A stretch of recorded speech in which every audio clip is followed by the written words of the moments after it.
اور اپنے طور پر ہجرت کی تیاری کر لی اور روزانہ انتظار کرتے رہے کہ کب اللہ پاک کی طرف سے ہجرت کی اجازت ہوگی اور اللہ کے رسول صلی اللہ علیہ وسلم کے ساتھ میں بھی مکہ چھوڑ کر کے کسی اور مقام پر چلا جاؤں گا۔ حضرت ابوبکر صدیق فرماتے ہیں، ایک روایت میں آتا ہے ان کی بڑی بیٹی حضرت اسماء رضی اللہ تعالی عنہا فرماتی ہیں کہ تیز دھوپ تھی اور دوپہر کا وقت تھا، اور یہ وہ وقت تھا کہ جب اہل عرب اپنے گھر سے نکلتے نہیں تھے، سورج ڈھلنے کا انتظار کیا کرتے تھے۔ ایسے وقت میں نبی کریم صلی اللہ علیہ وسلم ہمارے گھر تشریف لائے اور آ کر حضرت ابوبکر صدیق رضی اللہ تعالی عنہ سے یہ کہا کہ مجھے ہجرت کی اجازت ہو گئی۔ حضرت ابوبکر صدیق رضی اللہ تعالی عنہ نے اپنی تیاری سے حضور کو آگاہ کیا کہ اللہ کے رسول، میں نے بھی ہجرت کی تیاری کر رکھی ہے اور ایک لمبے سفر کے لیے توشہ تیار کر کے رکھا ہے۔ نبی کریم صلی اللہ علیہ وسلم پوری گفتگو فرمانے کے بعد واپس تشریف لے گئے۔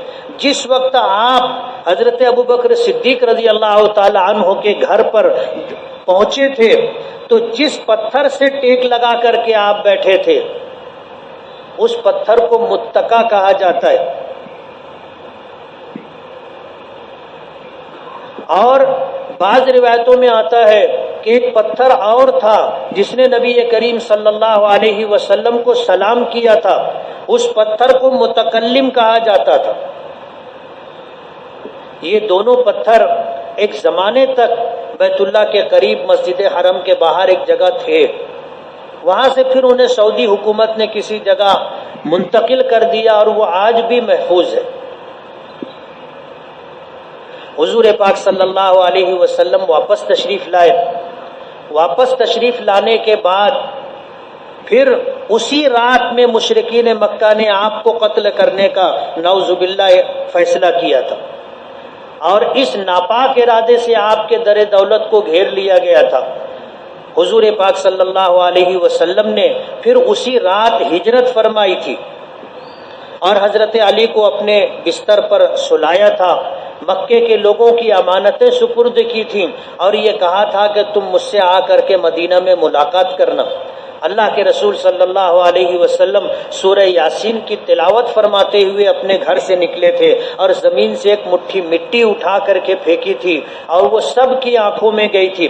قرآن کریم میں اللہ پاک نے فرمایا کہ وَمَا رَمَيْتَ إِذْ رَمَيْتَ وَلَكِنَّ اللَّهَ رَمَى، یہ مٹی آپ نے نہیں پھینکی تھی، یہ ہم نے پھینکی تھی۔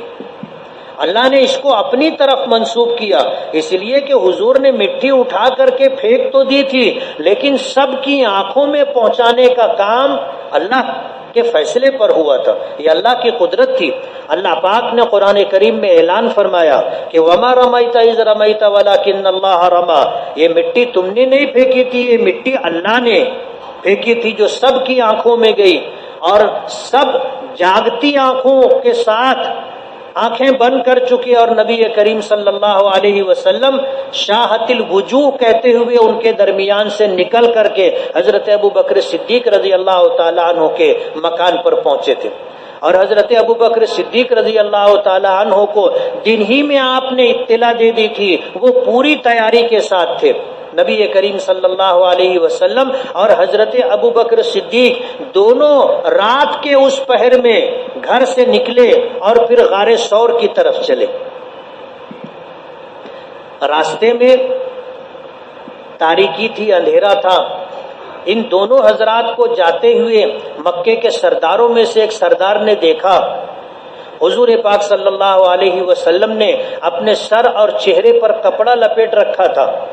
حضرت ابوبکر صدیق کو اس شخص نے پہچان لیا اور پہچان کر کے پوچھا کہ ابو بکر، کہاں کا ارادہ ہے اور یہ تمہارے ساتھ کون ہے؟ عربی زبان میں ایسا جملہ استعمال کرنا کہ کہنے والا اپنی بات میں سچا بھی ہو اور سننے والا کچھ اور سمجھے، اس کو توریہ کہا جاتا ہے۔ حضرت ابوبکر صدیق سے جب حضور کے بارے میں اس سردار نے پوچھا کہ یہ کون ہے، تو حضرت ابو بکر صدیق نے جواب دیا ھذا رجل یہدینی الی سواء السبیل، یہ وہ آدمی ہے جو مجھے راستہ بتائے گا، سیدھا اور درست راستہ بتائے گا۔ اس زمانے میں ایسے راستے بنے ہوئے نہیں تھے۔ جب لوگوں کو سفر کرنا ہوتا تھا تو پھر دلیل اور رہبر لیا کرتے تھے، گائیڈ لیا کرتے تھے، جو صحراؤں، ریگستانوں، پہاڑوں، وادیوں اور جنگلوں سے گزار کر کے ایک بستی سے دوسری بستی کسی کو پہنچایا کرتے تھے۔ تو اس شخص نے یہ سمجھا کہ ابو بکر سفر کر رہے ہیں اور یہ شخص راستہ بتانے والا ہے۔ اس زمانے میں ایسے لوگ تھے جن کو راستوں کی معلومات تھی اور وہ اس کام پر اجرت لیا کرتے تھے اور اجرت لے کر کے لوگوں کو ایک بستی سے دوسری بستی تک پہنچایا کرتے تھے۔ حضرت ابو بکر صدیق نے ایسا جملہ کہا کہ یہ وہ شخص ہے جو مجھے سیدھا راستہ بتائے گا یا مجھے سیدھا راستہ بتاتا ہے۔ تو بات سچی تھی، سننے والے نے کچھ اور سمجھا کہ ابو بکر سفر میں جا رہے ہیں اور یہ ان کو راستہ بتائے گا۔ بات سچی بھی تھی اور پھر بات ایسی بھی تھی کہ اس سے اللہ نے حفاظت کا فیصلہ بھی فرمایا۔ یہ دونوں حضرات نکلے، جب مکے کے باہر نکلے تو پھر نبی کریم صلی اللہ علیہ وسلم رک گئے اور آپ نے مکے کی طرف رخ کیا اور مکے کو خطاب کیا کہ اے بلد امین، اے مکۃ المکرمہ، تو مجھے بہت عزیز ہے، میں تجھے کبھی بھی نہیں چھوڑتا، لیکن تیرے رہنے والے مجھے رہنے نہیں دیتے۔ اور پھر دعا کی کہ اللہ، مکہ مجھے بہت محبوب ہے اور اب مجھے نہ چاہتے ہوئے بھی مکہ چھوڑنا پڑ رہا ہے، تو میرے لیے ایسی جگہ رہنا مقدر فرما جو تجھے پوری کائنات میں سب سے زیادہ محبوب ہو۔ ظاہر بات ہے حضور کی دعا تھی، اور جن حالات میں حضور نے دعا کی تھی ظاہر بات ہے وہ دل کی گہرائیوں کے ساتھ کی گئی دعا تھی۔ اللہ تعالیٰ نے حضور کی دعا اور اس کیفیت کے ساتھ کی گئی دعا کو قبول فرمایا۔ حضور پاک صلی اللہ علیہ وسلم اور حضرت ابو بکر صدیق چلتے چلتے مکے سے غار ثور، جبل ثور تک پہنچے، جو تقریباً کعبۃ اللہ سے 7 کلومیٹر کے فاصلے پر ہے۔ اور پھر جب پہاڑ کے دامن میں پہنچے تو حضرت ابو بکر صدیق رضی اللہ تعالی عنہ نے کہا کہ اللہ کے رسول، آپ میرے کاندھے پر سوار ہو جائیں۔ یہ 3 کلومیٹر پہاڑ کی چڑھائی ہے، اللہ کے رسول آپ کو اذیت اور تکلیف ہوگی، میں آپ کو اپنے کاندھے پر بٹھا کر کے لے چلتا ہوں۔ سیرت کی اور تاریخ کی کتابوں میں آتا ہے کہ پہاڑ کے دامن سے حضرت ابو بکر نے حضور کو اپنے کاندھے پر بٹھایا اور 3 کلومیٹر کی چڑھائی طے کی اور غار ثور تک پہنچے۔ حضرت ابو بکر صدیق نے حضور کو کاندھے سے اتارا اور یہ عرض کیا کہ اللہ کے رسول، آپ رکیے، میں غار میں جا کر کے غار کو پہلے صاف کر لیتا ہوں۔ غار میں گئے، اس کی صفائی کی اور صفائی کرنے کے ساتھ دیکھا کہ غار میں جگہ جگہ سوراخ ہے، تو اپنے جسم پر جو چادر تھی اس چادر کو ٹکڑے ٹکڑے کیا، پھاڑا، اور ہر سوراخ کو انہوں نے وہ کپڑا ٹھوس کر کے اسے بند کیا۔ ایک سوراخ باقی رہ گیا، کپڑا ختم ہو گیا۔ حضرت ابو بکر صدیق رضی اللہ تعالی عنہ نے حضور سے عرض کیا کہ اللہ کے رسول تشریف لائیے۔ نبی کریم صلی اللہ علیہ وسلم غار ثور میں تشریف لے گئے۔ حضرت ابو بکر صدیق پالتی مار کر بیٹھ گئے اور حضور تھک چکے تھے۔ ظاہر بات ہے حضور تھک چکے تھے تو حضرت ابو بکر حضور سے زیادہ تھکے ہوئے تھے، لیکن حضرت ابو بکر کی یہ قربانی تھی کہ بیٹھ گئے اور کہا کہ اللہ کے رسول آپ آرام کر لیں۔ حضور پاک صلی اللہ علیہ وسلم اس طرح لیٹ گئے کہ آپ کا سر حضرت ابو بکر کی زانوؤں پر تھا، گود میں تھا۔ حضور کی آنکھ لگ گئی، وہ ایک سوراخ جو باقی رہ گیا تھا، حضرت ابو بکر نے اس پر اپنے پیر کا انگوٹھا رکھ دیا کہ کوئی موذی جانور ہوگا نہ نکل سکے۔ سیرت کی کتابوں میں آتا ہے کہ حضرت ابوبکر صدیق کے پیر میں بار بار کوئی جانور ڈس رہا تھا اور تکلیف کی شدت تھی. حضرت ابوبکر صدیق رونے لگے. ان کی آنکھوں سے جو آنسو ٹپکے وہ نبی کریم صلی اللہ علیہ وسلم کے چہرے انور پر پڑے اور حضور ابو بکر کی گود میں سر رکھ کر کے سو رہے تھے. ان آنسوؤں کے گرنے سے، اس کی گرمی سے حضور پاک صلی اللہ علیہ وسلم بیدار ہوئے اور پوچھا کہ ابو بکر کیا بات ہے؟ حضرت ابو بکر نے بتایا کہ اللہ کے رسول، ایک سوراخ باقی رہ گیا تھا، اس پر میں نے اپنا پیر جمع کر کے رکھا تھا، کوئی جانور مجھے بار بار ڈس رہا ہے. حضور پاک صلی اللہ علیہ وسلم نے پیر ان کا پیچھے لیا اور پھر اپنا لعاب مبارک حضرت ابو بکر کے پیروں پر، انگوٹھے پر لگایا، جس سے اللہ نے کامل آرام اور شفا عطا فرمائی. سیرت کی کتابوں میں آتا ہے، روایت اگرچہ ضعیف ہے، کہ اس سوراخ سے ایک سانپ باہر نکلا اور اس نے باہر نکل کر کے سلام کیا اور اس نے اس بات کی خبر دی کہ میں حضرت عیسیٰ علیہ السلام کے حواریین اور صحابہ میں سے ہوں. میں نے اپنے نبی سے یہ بات سنی تھی کہ ایک وقت آئے گا کہ اللہ کا آخری نبی ہجرت کرے گا اور ہجرت کر کے اس غار میں آ کر کے قیام کرے گا. تو میں نے اس وقت حضرت عیسیٰ علیہ السلام سے دعا کروائی تھی اور دعا یہ کروائی تھی کہ میں سانپ کی شکل اختیار کر کے اس غار میں رہوں اور اللہ کے آخری نبی کی زیارت کر لوں. صدیوں سے میں آپ کے آنے کا انتظار کر رہا تھا، آپ کی زیارت کا مشتاق تھا، اور جب زیارت کا وقت آیا تو پھر میرے لیے نکلنے کا راستہ بند تھا، تو مجبوراً مجھے پیروں میں کاٹنا پڑا، ڈسنا پڑا تاکہ پیر ہٹے اور میں نکل کر کے آپ کی زیارت کر سکوں. حضرت عیسیٰ علیہ السلام کے حواریین میں سے تھے. حدیث کی کتابوں میں آتا ہے، تاریخ میں، سیرت کی کتابوں میں ملتا ہے کہ اللہ تعالیٰ نے حفاظت کا انتظام فرمایا. غار ثور کے منہ کے اوپر مکڑی نے جالے تن دیے، مکڑی نے جالے تن کر کے منہ کو بند کر دیا، اور ایک کبوتری نے وہاں پر گھونسلہ بنا کر کے انڈے دے دیے اور انڈوں پر بیٹھی رہی. مکے کے لوگ جب صبح ہوئی تو وہ لوگ جو حضور کو نعوذ باللہ قتل کرنے کے لیے آپ کے در دولت کو گھیر کر کے رکھا تھا، صبح ہونے کے بعد حضور کے بستر پر حضرت علی کو پایا اور حضرت علی سے پوچھا تو حضرت علی نے بتایا کہ حضور نے مجھے اپنے بستر پر سلایا اور یہ امانت سپرد کی، آپ یہاں سے نکل کر کہاں گئے مجھے اس کی خبر نہیں. مکے کے لوگوں نے اعلان کر دیا کہ جو ان دونوں کو زندہ یا مردہ لے کر کے آئے گا، گرفتار کر کے لائے گا، اس کو 100 اونٹوں کا انعام دیا جائے گا. اور 100 اونٹ کوئی معمولی قیمت نہیں تھی اس وقت، بہت بڑا انعام تھا.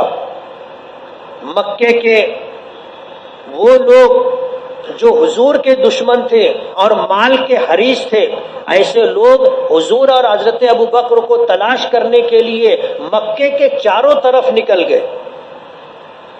کچھ لوگ تھے جو اس بات کی مہارت رکھتے تھے کہ ریت پر پڑنے والے قدموں کو سمجھ لیا کرتے تھے کہ یہ کس کا پیر ہے.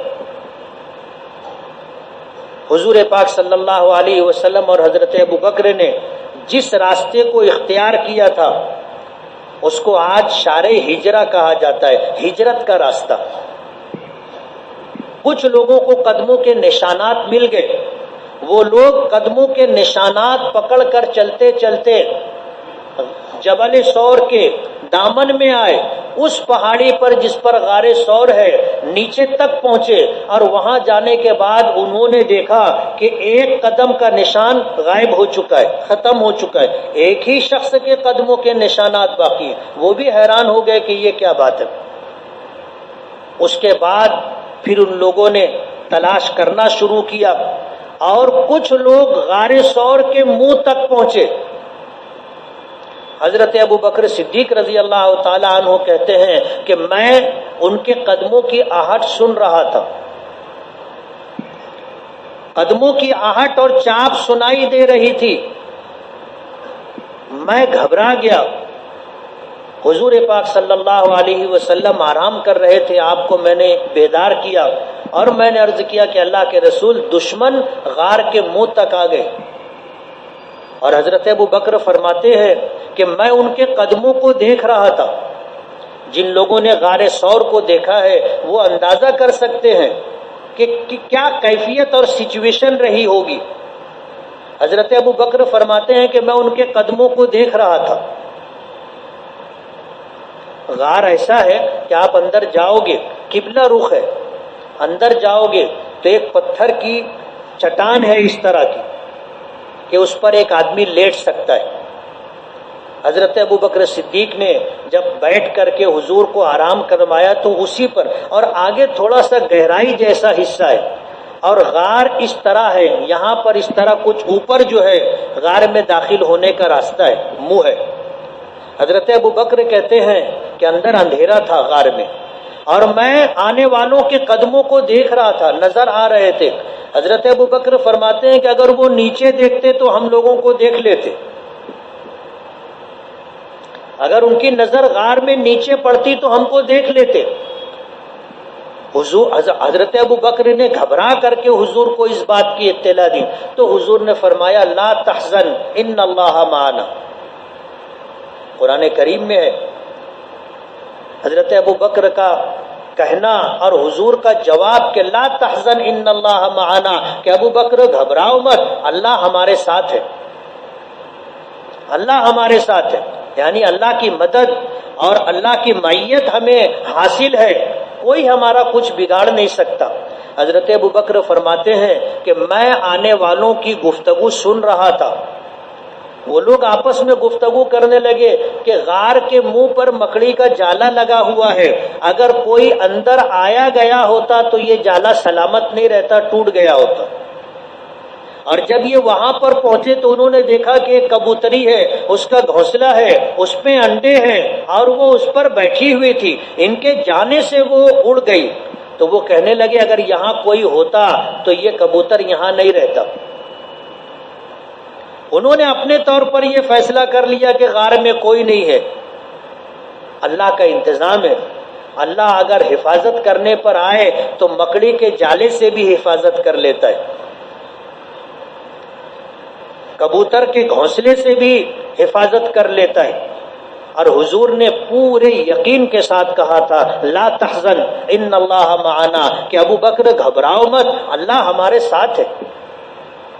غار کے منہ تک آئے، واپس چلے گئے. حضرت ابو بکر کے بیٹے حضرت عبد الرحمن وہ دن میں بکریاں لے کر کے آتے تھے مکہ مکرمہ سے اور جبل ثور کے دامن میں بکریاں چراتے رہتے تھے اور پھر بکریوں کا دودھ نکال کر کے غار تک پہنچاتے تھے. اور اس طرح 3 دن 3 راتیں حضور اور حضرت ابو بکر نے اس غار میں گزاری تھی. حضرت عبد الرحمن دن بھر بکریاں چرا کر کے دودھ پہنچایا کرتے تھے اور حضرت اسما حضرت ابو بکر کی بڑی بیٹی عمر کم تھی اس وقت، حضرت عائشہ سے بڑی تھی، وہ توشہ لے کر کے کھانا لے کر کے غار تک خاموشی سے پہنچایا کرتی تھی. حضرت عبد الرحمن رات میں لوگوں کے درمیان جو چوپال لگی ہوتی تھی وہاں جا کر کے بیٹھتے تھے، سب کی بات سنا کرتے تھے اور پھر دن کے وقت جا کر کے ساری اطلاع حضور پاک صلی اللہ علیہ وسلم اور حضرت ابو بکر تک پہنچایا کرتے تھے. یہ 3 دن تک مکے کے لوگ مکے کے چاروں طرف ہر اس سمت میں جدھر سے کوئی کہیں جا سکتا ہے تلاش کرتے رہے اور مایوس ہو کر کے واپس آتے رہے کہ کہیں ان دونوں کا کوئی پتہ نہیں چل رہا ہے. 3 دن 3 راتیں گزارنے کے بعد پھر حضرت ابو بکر کے بیٹے حضرت عبد الرحمن وہ دونوں اونٹنیاں جو سفر کے لیے تیار کی گئی تھی وہ لے کر کے آئے پہاڑ کے دامن میں، اور ایک شخص کو لے کر کے آئے عبداللہ ابن اریقط کو، جو مکے سے مدینہ پہنچانے کا راستہ جانتا تھا، رہبر تھا، اسے لے کر کے آئے. اس کی اجرت طے کی گئی اور پھر ہجرت کے اس سفر پر نبی کریم صلی اللہ علیہ وسلم اور حضرت ابو بکر نکلے اور مدینے کی راہ اختیار کی۔ عبداللہ ابن اریقط ایک یہودی شخص تھا، لیکن اس کا کام یہ تھا کہ وہ لوگوں کو راستہ بتایا کرتا تھا، اس کو اجرت پر ساتھ میں لیا تھا۔ حضرت ابو بکر صدیق رضی اللہ تعالی عنہ جس وقت گھر سے نکلے تو گھر میں جتنا سرمایہ تھا، جتنے میں درہم و دینار تھے، سب لے لیے تھے اور سب لے کر کے چلے تھے۔ حضور پاک صلی اللہ علیہ وسلم نے پوچھا کہ ابو بکر کیا لیا ہے، ساتھ میں کیا لائے ہو؟ تو کہنے لگے کہ اللہ کے رسول گھر میں جتنا مال تھا سب لے آیا ہوں۔ پوچھا کہ گھر والوں کے لیے کیا چھوڑا؟ تو کہنے لگے کہ گھر والوں کے لیے اللہ اور اس کا رسول کافی ہے۔ حضرت ابو بکر صدیق کے والد ابو قحافہ مسلمان نہیں ہوئے تھے، اسلام قبول نہیں کیا تھا، اور جب یہ خبر ملی کہ گھر چھوڑ کر کے ابو بکر چلے گئے ہیں تو وہ گھر آئے اور آ کر کے گھر کے لوگوں سے پوچھا کہ ابو بکر چلا گیا ہے، تم لوگوں کے لیے کچھ چھوڑا ہے؟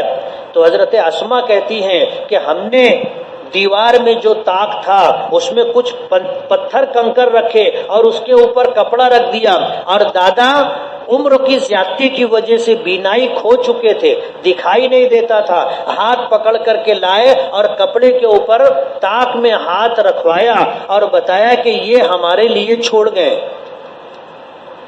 ظاہر بات ہے کپڑے کے نیچے کنکر اور پتھر تھے، لیکن دادا کو یہ سمجھایا کہ ہمارے لیے یہ چھوڑ گئے ہیں، گزارے کا انتظام ہے۔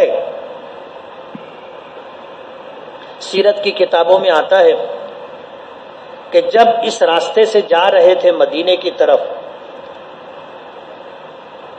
تو ایک شخص کو دیکھا جو حضور اور ابو بکر کو تلاش کرنے کے لیے آ رہا تھا،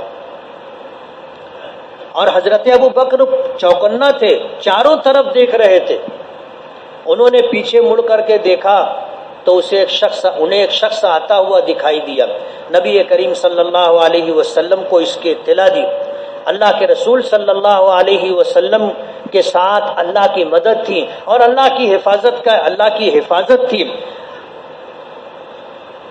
آنے والے شخص کے گھوڑے کے پیر زمین میں دھس گئے اور زمین نے گھوڑے کے پیر پکڑ لیے، اور کسی صورت میں زمین سے پیر باہر نہیں نکلا۔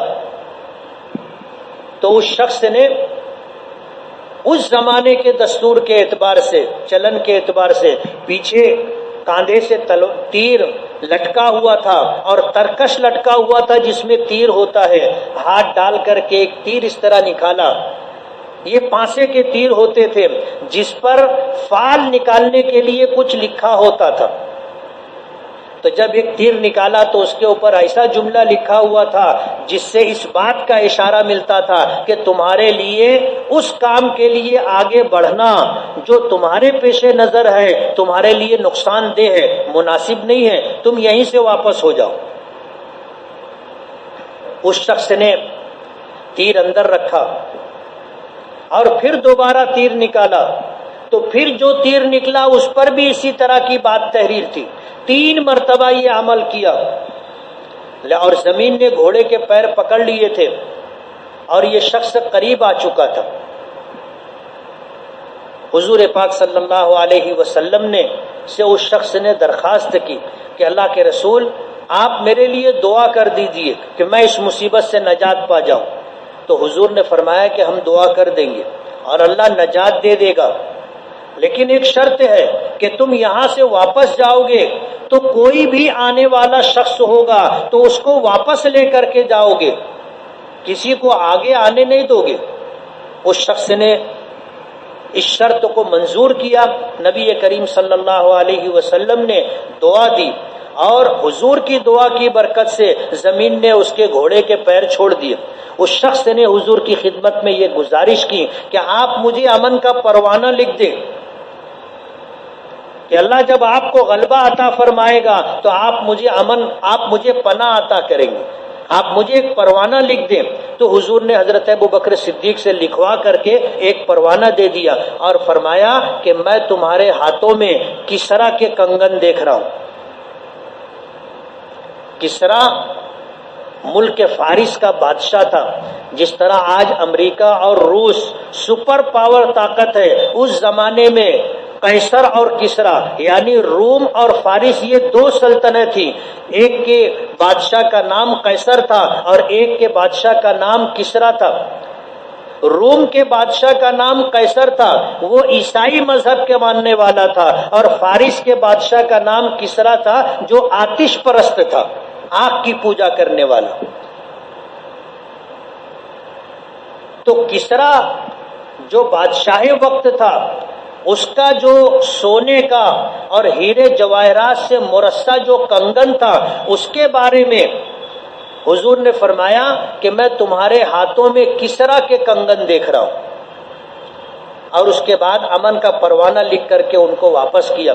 کتابوں میں آتا ہے کہ 14 دن سفر کر کے، اور وہ راستہ جس راستے سے عموماً لوگ مکے سے مدینہ اور مدینے سے مکہ آیا کرتے تھے، اس راستے کو چھوڑ کر کے وادیوں سے، جنگلوں سے، پہاڑوں کے درمیان سے، صحرا سے گزرتے ہوئے عبداللہ ابن اریقط ان کو لے کر کے قبا بستی تک پہنچے. آپ جاؤ گے، حضور پاک صلی اللہ علیہ وسلم نے جس راستے سے ہجرت کی تھی، اس زمانے میں وہ راستہ نہیں تھا، وہ تو جنگلوں اور وادیوں کے درمیان سے گزر کر کے آئے تھے. سعودی حکومت نے دنیا بھر کے ماہرین علماء کو جمع کیا، جنہیں سیرت کا اور جنہیں جغرافیائی طور پر اس بات کا علم تھا کہ وہ ہجرت کی راہ طے کر سکتے تھے. اس لیے کہ حدیث پاک میں آتا ہے کہ عبداللہ ابن اریقط اور حضرت ابو بکر صدیق جب ساتھ ساتھ تھے تو انہوں نے بتایا کہ کن کن مقامات سے گزر کر کے مکے سے مدینہ پہنچے تھے. کتابوں میں وہ ساری تفصیل ملتی ہے، ان چھوٹے چھوٹے گاؤں کے نام اور ان پہاڑوں کے نام جس راستے سے گزرے تھے، وادیوں کے نام، صحراؤں کے نام ملتے ہیں. دنیا بھر کے علماء کو جمع کر کے اس راستے کا تعین کیا، اور پھر سعودی حکومت نے مکے سے مدینہ جانے کے لیے اسی پر سڑک تعمیر کی، جسے شارع ہجرہ کہتے ہیں.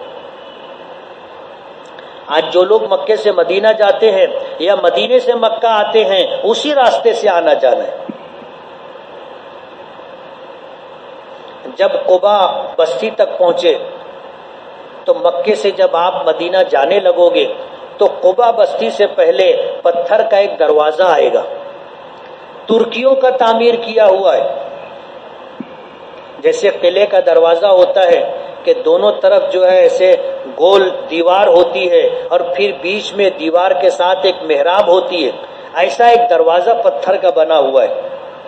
یہ وہ جگہ ہے جہاں عبداللہ ابن اریقط اس یہودی رہبر نے مکے سے قبا تک حضرت حضور پاک اور حضرت ابوبکر صدیق ان دونوں حضرات کو پہنچایا تھا، اور یہ کہا تھا کہ دیکھو وہ مدینہ نظر آ رہا ہے.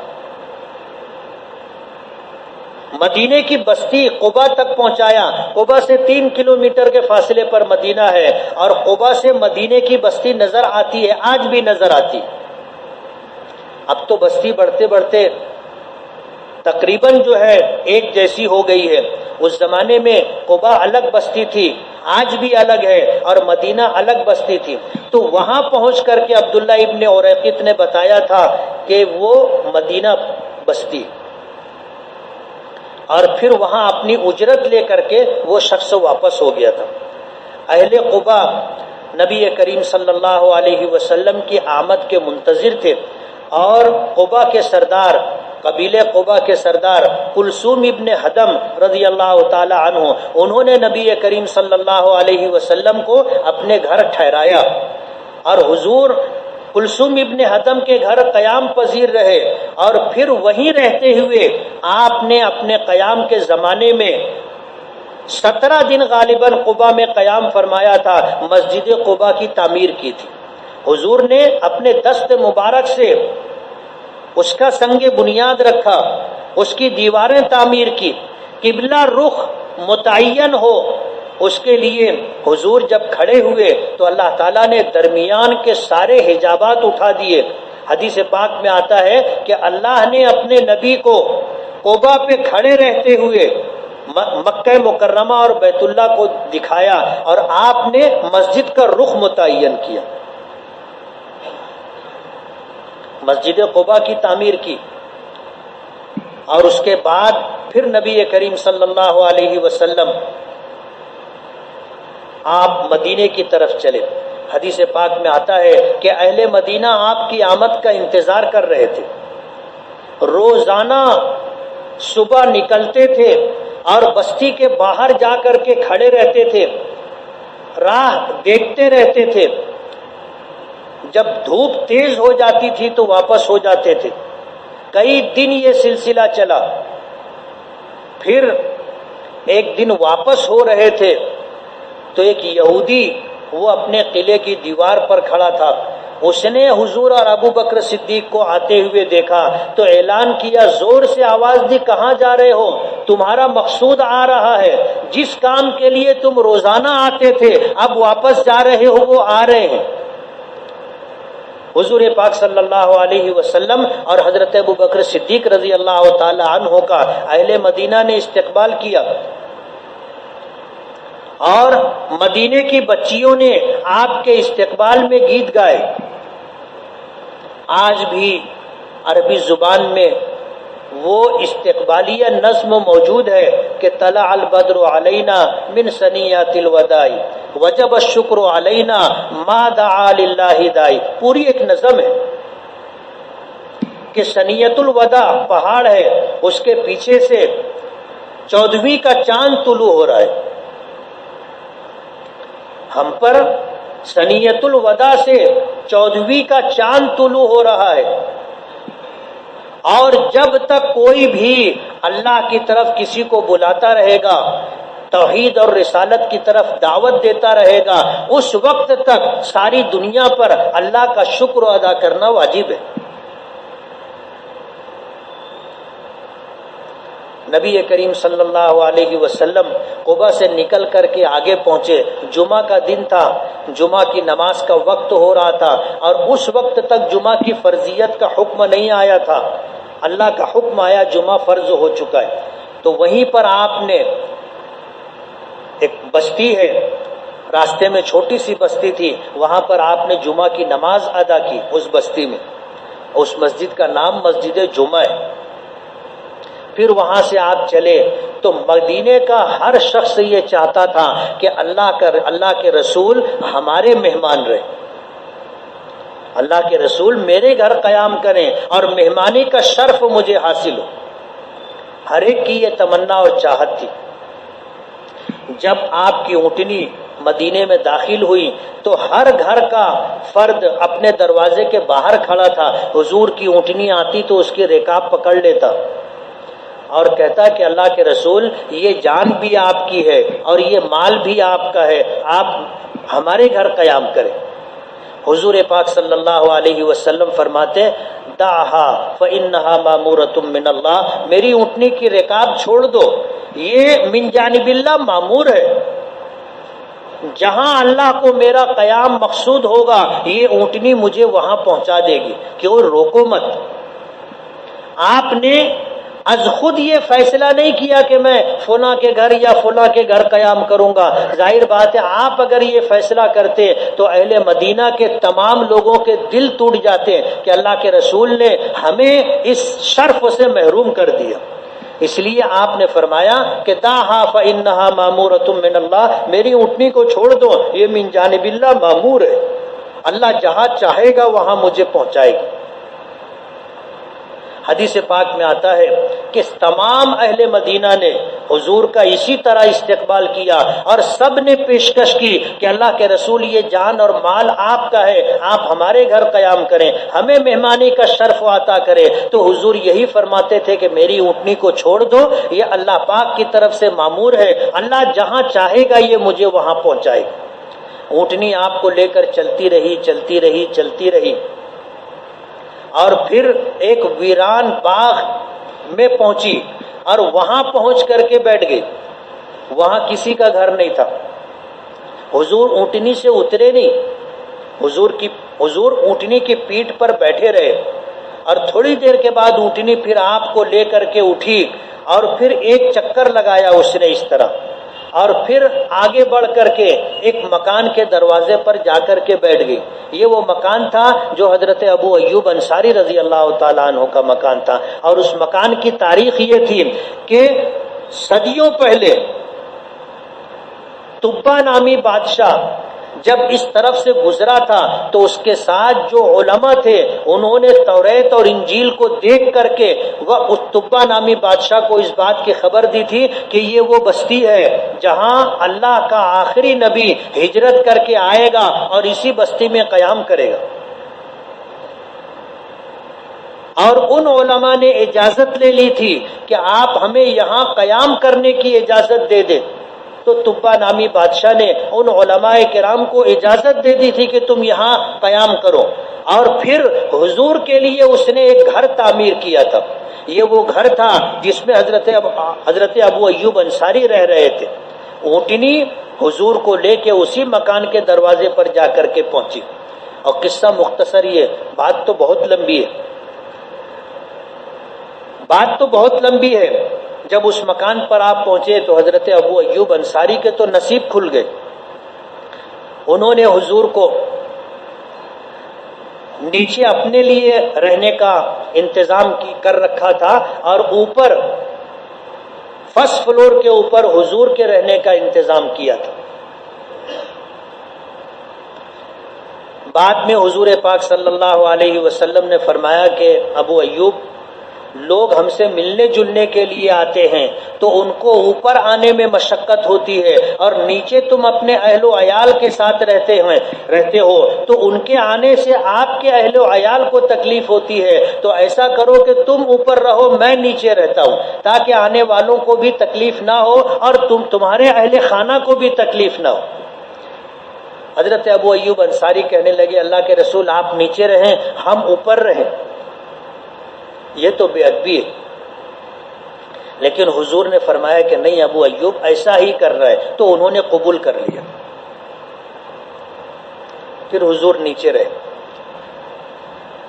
نبی کریم صلی اللہ علیہ وسلم نے یہ معلوم کیا کہ جس جگہ اونٹنی بیٹھی تھی وہ جگہ کس کی ملکیت ہے، تو آپ کو بتایا گیا کہ یہ جگہ 2 یتیم بچوں کی ملکیت ہے، اور ایک اجاڑ اور ویران باغ تھا جس میں کچھ پرانی قبریں تھی زمانے جاہلیت کی۔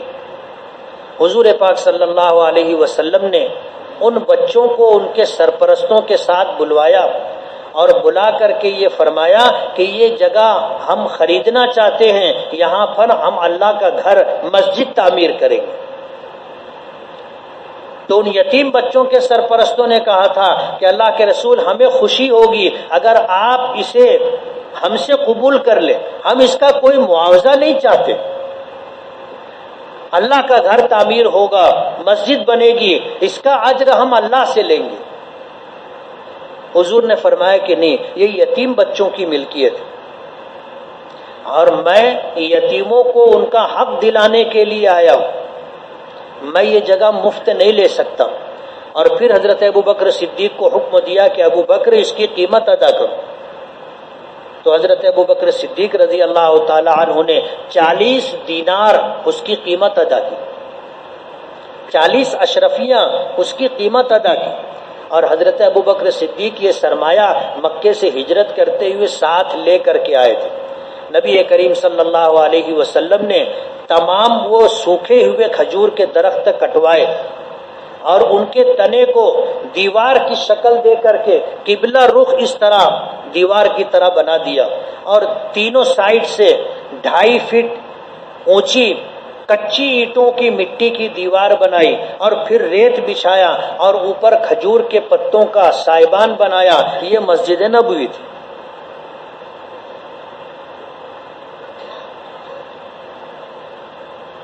اللہ کے رسول صلی اللہ علیہ وسلم نے فرمایا کہ مدینہ میری ہجرت گاہ ہے اور مدینہ میری آرام گاہ ہے، قیامت تک میں یہی آرام کروں گا۔ مدینہ منورہ کے بارے میں علماء کا فیصلہ ہے علماء کے ایک جماعت یہ کہتی ہے کہ مکہ مکرمہ افضل ہے، اس لیے کہ یہاں اللہ کا گھر ہے، یہاں حضور کی پیدائش ہوئی، یہاں پر حضور کو نبوت ملی، اور حضور نے اپنے نبوی زندگی کے 23 سال میں سے 13 سال کا زمانہ مکہ مکرمہ میں گزارا، یہاں سے وحی کی ابتدا ہوئی، قرآن پاک کے نزول کا سلسلہ یہاں سے جاری ہوا، یہ بنیاد ہے، اس لیے مکہ افضل ہے۔ علماء کی ایک جماعت کہتی ہے کہ مدینہ منورہ افضل ہے، اور کیوں افضل ہے کہ اللہ کے رسول نے جب ہجرت کی تھی تو مکے سے باہر نکل کر کے مکے کی طرف رخ کر کے مکے کو خطاب کر کے یہ کہا تھا کہ مکہ تو مجھے بہت محبوب ہے، میں تجھے کبھی بھی نہیں چھوڑتا لیکن تیرے رہنے والے مجھے رہنے نہیں دیتے۔ پھر اللہ سے دعا کی تھی کہ اللہ مکہ مجھے بہت محبوب ہے لیکن میں مکہ سے ہجرت کر رہا ہوں تو میرے لیے اس جگہ رہنا مقدر فرما جو جگہ پوری دنیا میں سب سے زیادہ آپ کو محبوب اور پسند ہو۔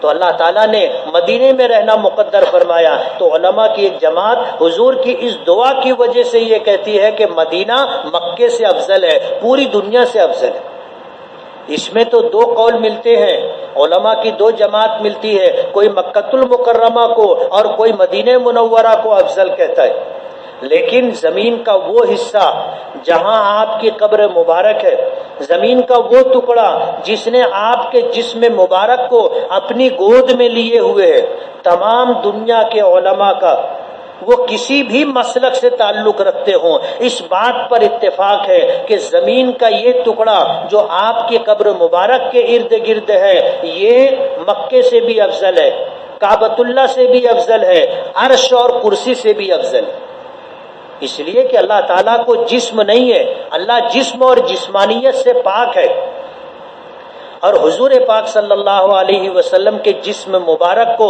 زمین کا یہ ٹکڑا اپنی گود میں لیے ہوئے ہے، تو یہ ٹکڑا ساری دنیا میں سب سے افضل ہے۔ مدینہ منورہ کے متعلق حضور پاک صلی اللہ علیہ وسلم فرماتے ہیں کہ اللہ کے نبی حضرت ابراہیم نے مکے کو جائے محترم یعنی حرم قرار دیا، مدینے کو میں حرم قرار دیتا ہوں، ان دو پہاڑوں کے درمیان جو جگہ ہے یہ میرا حرم ہے۔ حدیث پاک میں آتا ہے کہ مکۃ المکرمہ کے لیے حضرت ابراہیم نے جائے محترم قرار دیا اور اللہ سے برکت کی دعا کی، میں نے مدینے کے لیے اللہ سے دعا کی یہ حرم محترم ہے، اور میں نے دعا کی اللہ مدینے میں مکے سے دگنی برکت عطا فرما۔ آپ نے فرمایا کہ اہل مدینہ میرے پڑوسی ہیں، مدینے کے رہنے والے لوگ میرے پڑوسی ہیں، ان کا احترام کرنا، جو اہل مدینہ کے ساتھ بدسلوکی کرے گا، جو اہل مدینہ کے ساتھ برائی کرے گا، کوئی سازش کرے گا، اللہ تعالیٰ اسے اس طرح ہلاک و برباد کر دے گا جیسے نمک پانی میں جاتا ہے تو گھل جاتا ہے۔ حضور نے فرمایا کہ مدینے میں ایک وقت آئے گا کہ لوگ مدینے کو چھوڑ دیں گے اور ملک شام کو پسند کریں گے جہاں ہریالی، سرسبزی و شادابی ہے، جہاں زمین سے غلے پھل پھول اگتے ہیں، لیکن ان کو یہ معلوم ہونا چاہیے کہ مدینہ ہی ان کے لیے بہتر ہے۔ جو شخص مدینے میں رہ کر کے مدینے کی تکلیف کو برداشت کر کے یہاں قیام کرے گا، میں قیامت کے دن اس کا سفارشی رہوں گا اور اسے میرے پڑوس میں اللہ جگہ عطا فرمائیں گے۔ آپ نے فرمایا کہ مدینہ جب قیامت کا زمانہ آئے گا، قیامت قریب آئے گی، اللہ مدینے کی حفاظت کے لیے فرشتوں کو مقرر کرے گا، طاعون کی بیماری مدینے میں نہیں گھس سکے گی اور کانا دجال مدینے میں داخل نہیں ہو سکے گا۔ کانا دجال 40 دن میں پوری دنیا کا چکر مارے گا، کوئی بڑی بستی محفوظ نہیں رہے گی۔ دجال اپنے ساتھ روٹی کے پہاڑ لے کر کے چلے گا، سونے چاندی کے انبار اس کے ساتھ چلیں گے، اس کی پیشانی پر کاف فا را لکھا ہوگا، ایک آنکھ سے کانا ہوگا، اتنی قدرت اس کو ہوگی، سائنسی اعتبار سے اتنی قدرت اس کو حاصل ہوگی کہ وہ جب چاہے گا جب بارش برسا لے گا، اور لوگ ان چیزوں کو دیکھ کر کے اس کے ساتھ ہوتے چلے جائیں گے اور کفر کو قبول کرتے چلے جائیں گے۔ یہ مدینے کے قریب جب آئے گا اور مدینے میں داخل ہونا چاہے گا تو فرشتے مدینے میں داخل نہیں ہونے دیں گے۔ حضرت عیسیٰ علیہ الصلوۃ والسلام جنہیں اللہ پاک نے زندگی میں بقید حیات رہتے ہوئے آسمانوں پر اٹھا لیا تھا، آسمانوں پر قیام پذیر ہے، کانا دجال کے خاتمے کے لیے قرب قیامت میں حضرت عیسیٰ آسمان سے اتارے جائیں گے اور حضرت عیسیٰ کے ہاتھوں سے دجال جہنم رسید ہوگا۔ لیکن مدینے کے جب قریب پہنچے گا تو مدینے میں زلزلہ آئے گا، اور وہ لوگ جن کے حصے میں گمراہی مقدر ہوگی وہ جان بچانے کے لیے مدینے سے خود ہی نکل کر کے باہر دجال تک پہنچ جائیں گے۔ مدینے میں وہی لوگ رہیں گے جن کے دلوں میں ایمان راسخ ہوگا۔ اللہ تعالیٰ مدینے کی قیامت تک حفاظت فرمائے گا۔ وہ واقعہ بھی آپ نے سنا ہوگا، اللہ کے رسول نے فرمایا کہ مدینہ میری ہجرت گاہ ہے، میری آخری آرام گاہ ہے، میں قیامت تک یہاں آرام کروں گا، اور جب سور پھونکا جائے گا تو میں یہیں سے اٹھوں گا، میرے ساتھ ابو بکر و عمر ہوں گے۔ حضرت عیسیٰ علیہ الصلوۃ والسلام کی تدفین بھی روضہ مبارک میں ہوگی۔ میں اٹھوں گا، جنت البقیع جاؤں گا، وہاں کے لوگ میرے ساتھ ہوں گے، جنت المعلی جاؤں گا، وہاں کے مدفونین مرحومین میرے ساتھ ہوں گے، اور ان کو لے کر کے میدان محشر میں میں پہنچوں گا۔ ایک زمانہ تھا صلاح الدین ایوبی، نور الدین زنگی کا زمانہ، کہ اس زمانے میں عیسائیوں نے حضور کے جسم مبارک کو قبر مبارک سے نکال کر چرا کر لے جانا چاہا تھا، اور بعد میں ان کا یہ مطالبہ ہوتا کہ اگر وہ اللہ کے نبی تھے تو ان کا جسم سلامت ہوگا، قبر کھول کر کے دیکھو۔ تاریخ میں آتا ہے کہ دو عیسائی کنجی آنکھوں والے انہوں نے آ کر مدینہ میں قیام کیا، اور جنت البقیع کی طرف انہوں نے ایک مکان کرائے پر لیا، اور اہل مدینہ پر بڑی داد و دہش، بہت مال تقسیم کرتے تھے، سخاوت کیا کرتے تھے۔ یہ وہاں رہتے تھے، رات میں وہاں سے گڑھا کھود کر کے، سرنگ کھود کر کے حضور کی قبر مبارک کی طرف بڑھ رہے تھے، اور آپ کے جسم مبارک کو نکال کر کے لے جانے کا ناپاک ارادہ کر رکھا تھا۔ کھودتے کھودتے اتنے قریب تک پہنچ گئے کہ حضرت ایک پیر نظر آنے لگا کسی کا۔ اس رات میں نبی کریم صلی اللہ علیہ وسلم سلطان نور الدین زنگی کے خواب میں تشریف لائے۔ سلطان نور الدین زنگی نے آپ کی زیارت کی۔ حضور پاک صلی اللہ علیہ وسلم نے بتایا کہ یہ ان دونوں آدمیوں سے مجھے بچاؤ۔ گھبرا کر کے آنکھ کھل گئی، پریشان ہو گئے کیا بات ہے، پھر آنکھ لگی، پھر خواب دیکھا، پھر حضور نے حکم فرمایا کہ ان سے مجھے بچاؤ، پھر گھبرا کر کے آنکھ کھل گئی، اور پھر آنکھ لگی، تیسری مرتبہ پھر خواب دیکھا۔ اس کے بعد جب آنکھ کھلی تو پھر سوئے نہیں، حکم دیا کہ تیاری کرو، مدینہ جانا ہے۔ پوری تیاری کی، مدینہ منورہ آئے، اور ان دونوں شخصوں کو تلاش کرتے رہے، لیکن وہ دونوں شخص نظر نہیں آئے۔ سارے مدینہ میں اور مسجد نبوی میں ہر نماز کے موقع پر آنے جانے والوں کو دیکھتے رہے۔ پھر انہوں نے سارے اہل مدینہ کی دعوت کی، اور ایسا انتظام کیا کہ ایک راستے سے آئیں اور ایک راستے سے جائیں، اور نکلنے کے راستے پر سلطان نور الدین زنگی خود کھڑے رہے۔ سارے مدینہ کے لوگ آئے، کھانا کھا کر کے چلے گئے، وہ دونوں شکلیں نظر نہیں آئی۔ تو مدینے کے ذمہ داروں کو جمع کیا اور پوچھا کہ کوئی باقی بھی رہ گیا ہے؟ کہنے لگے کوئی باقی نہیں۔ کہا تحقیق کرو، کوئی باقی تو نہیں رہ گیا؟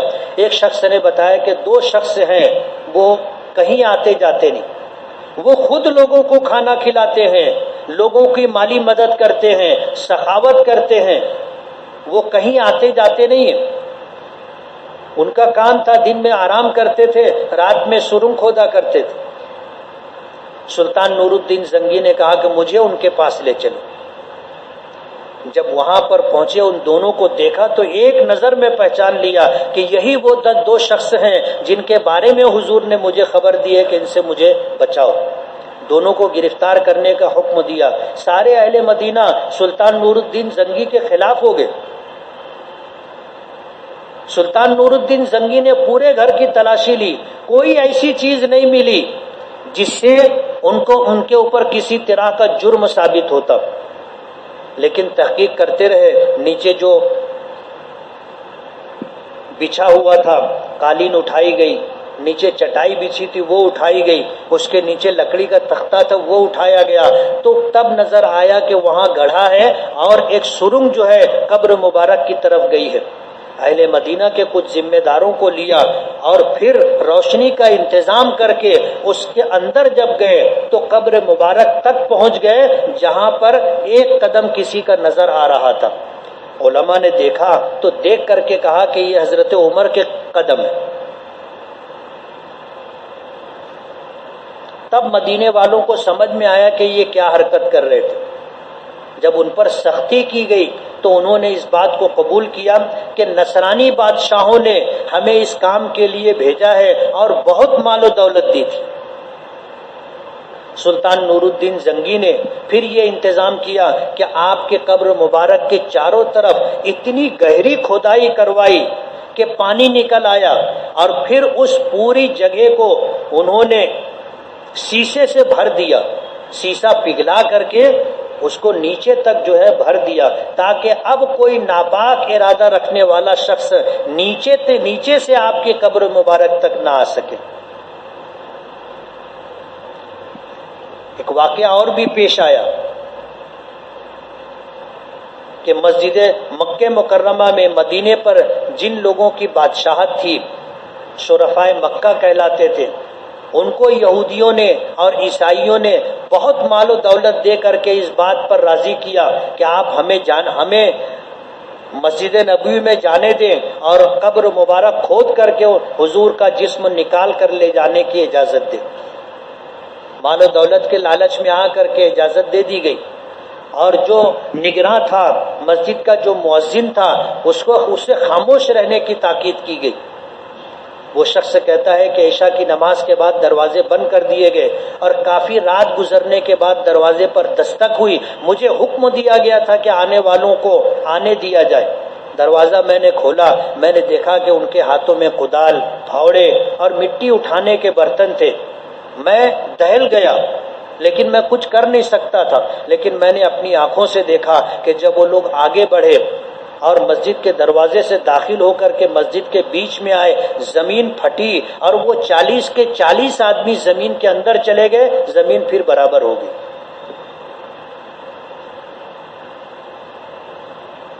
اللہ نے حفاظت کا انتظام فرمایا۔ حضور نے فرمایا کہ مدینہ میری ہجرت گاہ ہے اور میری آخری آرام گاہ ہے، قیامت تک میں اسی جگہ رہوں گا اور یہیں سے اللہ مجھے اٹھائے گا۔ اس لیے ہمارا ایمان ہے، قیامت تک کسی کو یہ طاقت نہیں ہوگی کہ وہ حضور پاک صلی اللہ علیہ وسلم کے جسم مبارک کو وہاں سے نکال سکے۔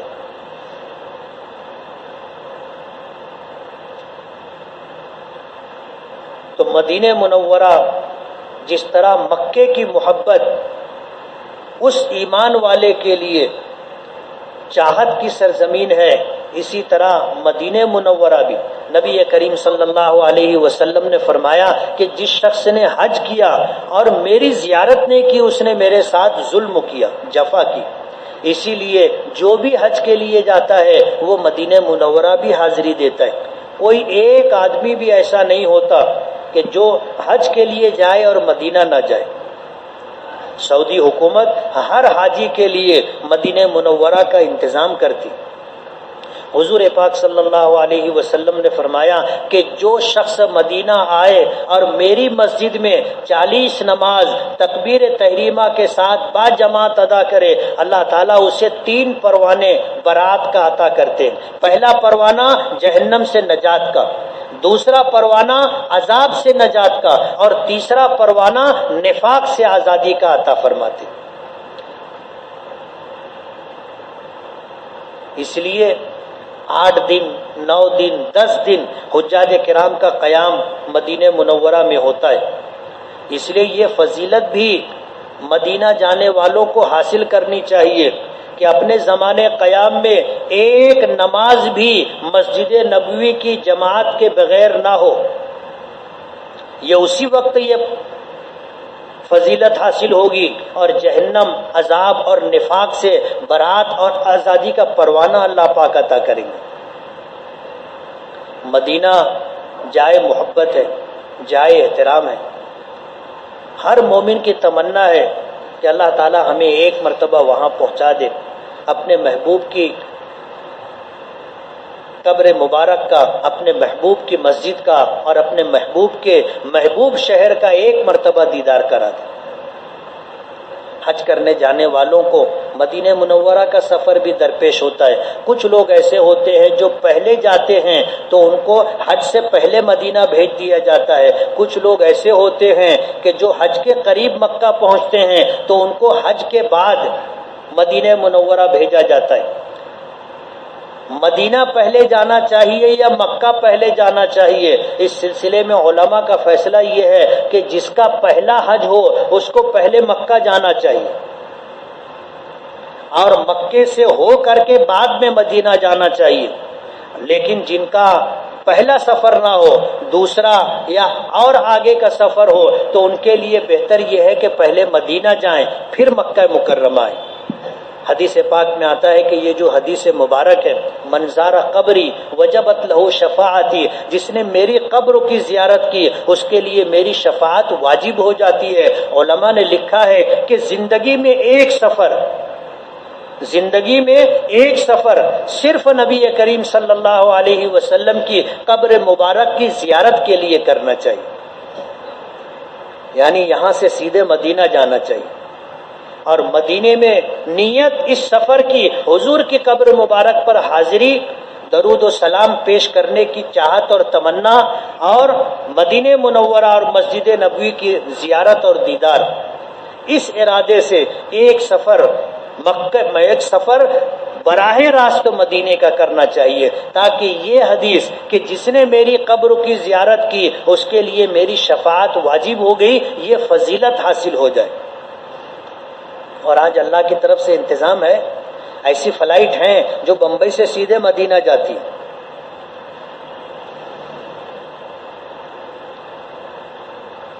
مدینہ منورہ کی حاضری حج کا کوئی رکن نہیں ہے، حج کا کوئی حصہ نہیں ہے، لیکن علماء نے لکھا ہے کہ حج کی مقبولیت مدینہ منورہ کی حاضری پر موقوف ہے. ہم مدینہ جائیں گے، اللہ ہمارا حج قبول فرمائے گا. بہت احترام کی جگہ ہے. جس سرزمین پر حضرت جبرائیل 40,000 مرتبہ اللہ کا پیغام اور وحی قرآن کریم کی آیات لے کر کے آئے ہیں، اور جہاں کے رہنے والوں کو حضور نے اپنا پڑوسی بتایا ہے، جس شہر کی فضیلت حضور نے ذکر فرمائی ہے اور جس شہر کے لیے حضور نے مکے سے دگنی برکت کی دعا کی ہے، اس شہر کی حاضری، اس کی زیارت، مسجد نبوی کی حاضری اور قبر مبارک کی حاضری ایک مومن کی تمنا اور آرزو ہوتی. اللہ نے اپنے کرم اور فضل سے وہ موقع ہمیں عنایت فرمایا.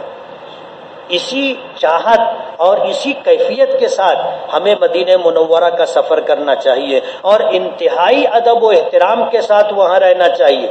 علماء نے لکھا ہے کہ جب مدینہ منورہ پہنچے تو جب جانے کا پروگرام بنے، ارادہ ہو، اسی وقت سے کثرت سے درود و سلام پڑھنا چاہیے. نبی کریم صلی اللہ علیہ وسلم کا ارشاد مبارک ہے کہ جو شخص میری قبر پر آ کر کے درود و سلام پڑھتا ہے میں خود اسے سنتا ہوں، اور جو دور سے پڑھتا ہے فرشتے اس کے نام کے ساتھ میری خدمت میں پیش کرتے ہیں کہ فلاں ابن فلاں نے آپ پر درود و سلام پیش کیا. اس لیے جب مدینے کا سفر ہو تو پھر اگر حج سے پہلے ہے تو ہمیں واپس حج کے لیے مکہ مکرمہ آنا ہے، لیکن اگر حج کے بعد ہے تو ہمیں طواف وداع کر کے نکلنا ہے. طواف ودا کر کے نکلنا ہے، اور پھر اسی وقت سے درود و سلام پورے سفر کے اندر پڑھتے رہیں، نعت یاد ہو، نعت گنگناتے رہیں، تاکہ زیارت کا شوق اور زیارت کی آرزو بڑھتی رہے۔ اور جب مدینہ منورہ پہنچے تو جب مدینہ نظر آنے لگے تو پھر دعا کرنا چاہیے کہ اللہ یہ بستی تیرے نبی کا حرم ہے۔ جس طرح ہم نے مکے میں داخل ہونے کے وقت دعا کی تھی کہ اللہ یہ تیرا اور تیرے نبی کا حرم ہے، تو ہمارے جسم کو، گوشت کو، پوست کو، ہماری ہڈیوں کو جہنم پر حرام کر دے، یہی دعا یہاں بھی کرنی چاہیے۔ یہ بھی دعا کرنی چاہیے کہ اس مقام پر ہمارے لیے عافیت کے ساتھ اور قبولیت کے ساتھ قیام مقدر فرما، یہاں کے ادب و احترام کی ہمیں توفیق عطا فرما، اپنی مدد شامل حال فرما، تاکہ ہم سے کسی طرح کی کوئی کوتاہی نہ ہو۔ مدینے میں رہتے ہوئے اگر تکلیف اور مصیبت بھی پیش آئے تو خندہ پیشانی اور بشاشت کے ساتھ اسے برداشت کرنا چاہیے، شکوے شکایات نہیں کرنی چاہیے۔ اللہ نے اپنے کرم سے پہنچا دیا، اگر کانٹوں کا بھی بستر ہو تو بھی نصیب کی بات ہے کہ اللہ نے مدینہ پہنچایا۔ آج حالات بدل گئے، لوگ صرف راحت تلاش کرتے اور معمولی چیزوں پر لوگ تنقید کرتے ہیں، شکوے اور شکایات کرتے۔ آج جو لوگ حج کرنے جاتے ہیں، حج کر کے آتے ہیں، آنے کے بعد جب ان سے ملاقات کے لیے جاؤ تو کوئی مکے اور مدینے کی کوئی بات نہیں بتاتا، وہ سب کھانے کی بات بتاتی۔ کوئی کھانے کی تعریف کرتا ہے، کوئی کھانے کی برائی کرتا ہے، کوئی ٹور کی تعریف کرتا ہے، کوئی ٹور والے کو گالی دیتا ہے۔ سوچ بدل گئی۔ اب لوگ اسی راہ پر آ گئے جس کی خبر حضور نے دی تھی کہ ایک وقت آئے گا کہ لوگ حج کے لیے اور مدینے کا جو سفر کریں گے وہ تفریحاً کریں گے کہ چلو لندن اور پیرس نہیں گئے، مکہ اور مدینہ دیکھ کے آ جاتے۔ میری امت کے بادشاہ اور میری امت کے مالدار لوگ مکے اور مدینے کا سفر سیر و تفریح کی غرض سے کریں گے۔ امت کے علماء، دیندار طبقہ نام و نمود کے لیے سفر کرے گا کہ فلاں مولانا نے اتنا حج کیا اور فلاں نے اتنا حج کیا، اور میری امت کے غربا بھیک مانگنے کے لیے جائیں گے۔ اب یہ ساری چیزیں آنکھوں سے دکھائی دیتی، جانے والوں میں وہاں کے ادب و احترام، وہاں کے مقامات کی آداب کی رعایت آج لوگوں میں نظر نہیں آتی۔ اللہ ہماری حفاظت فرمائے، ہماری نیتوں کی حفاظت فرمائے، اور ہمیں ایسا سفر اللہ نصیب فرمائے جو ہمارے لیے دنیا اور آخرت میں سرخروئی، سرفرازی اور اللہ کی بارگاہ میں مقبولیت کا سبب اور ذریعہ بنے۔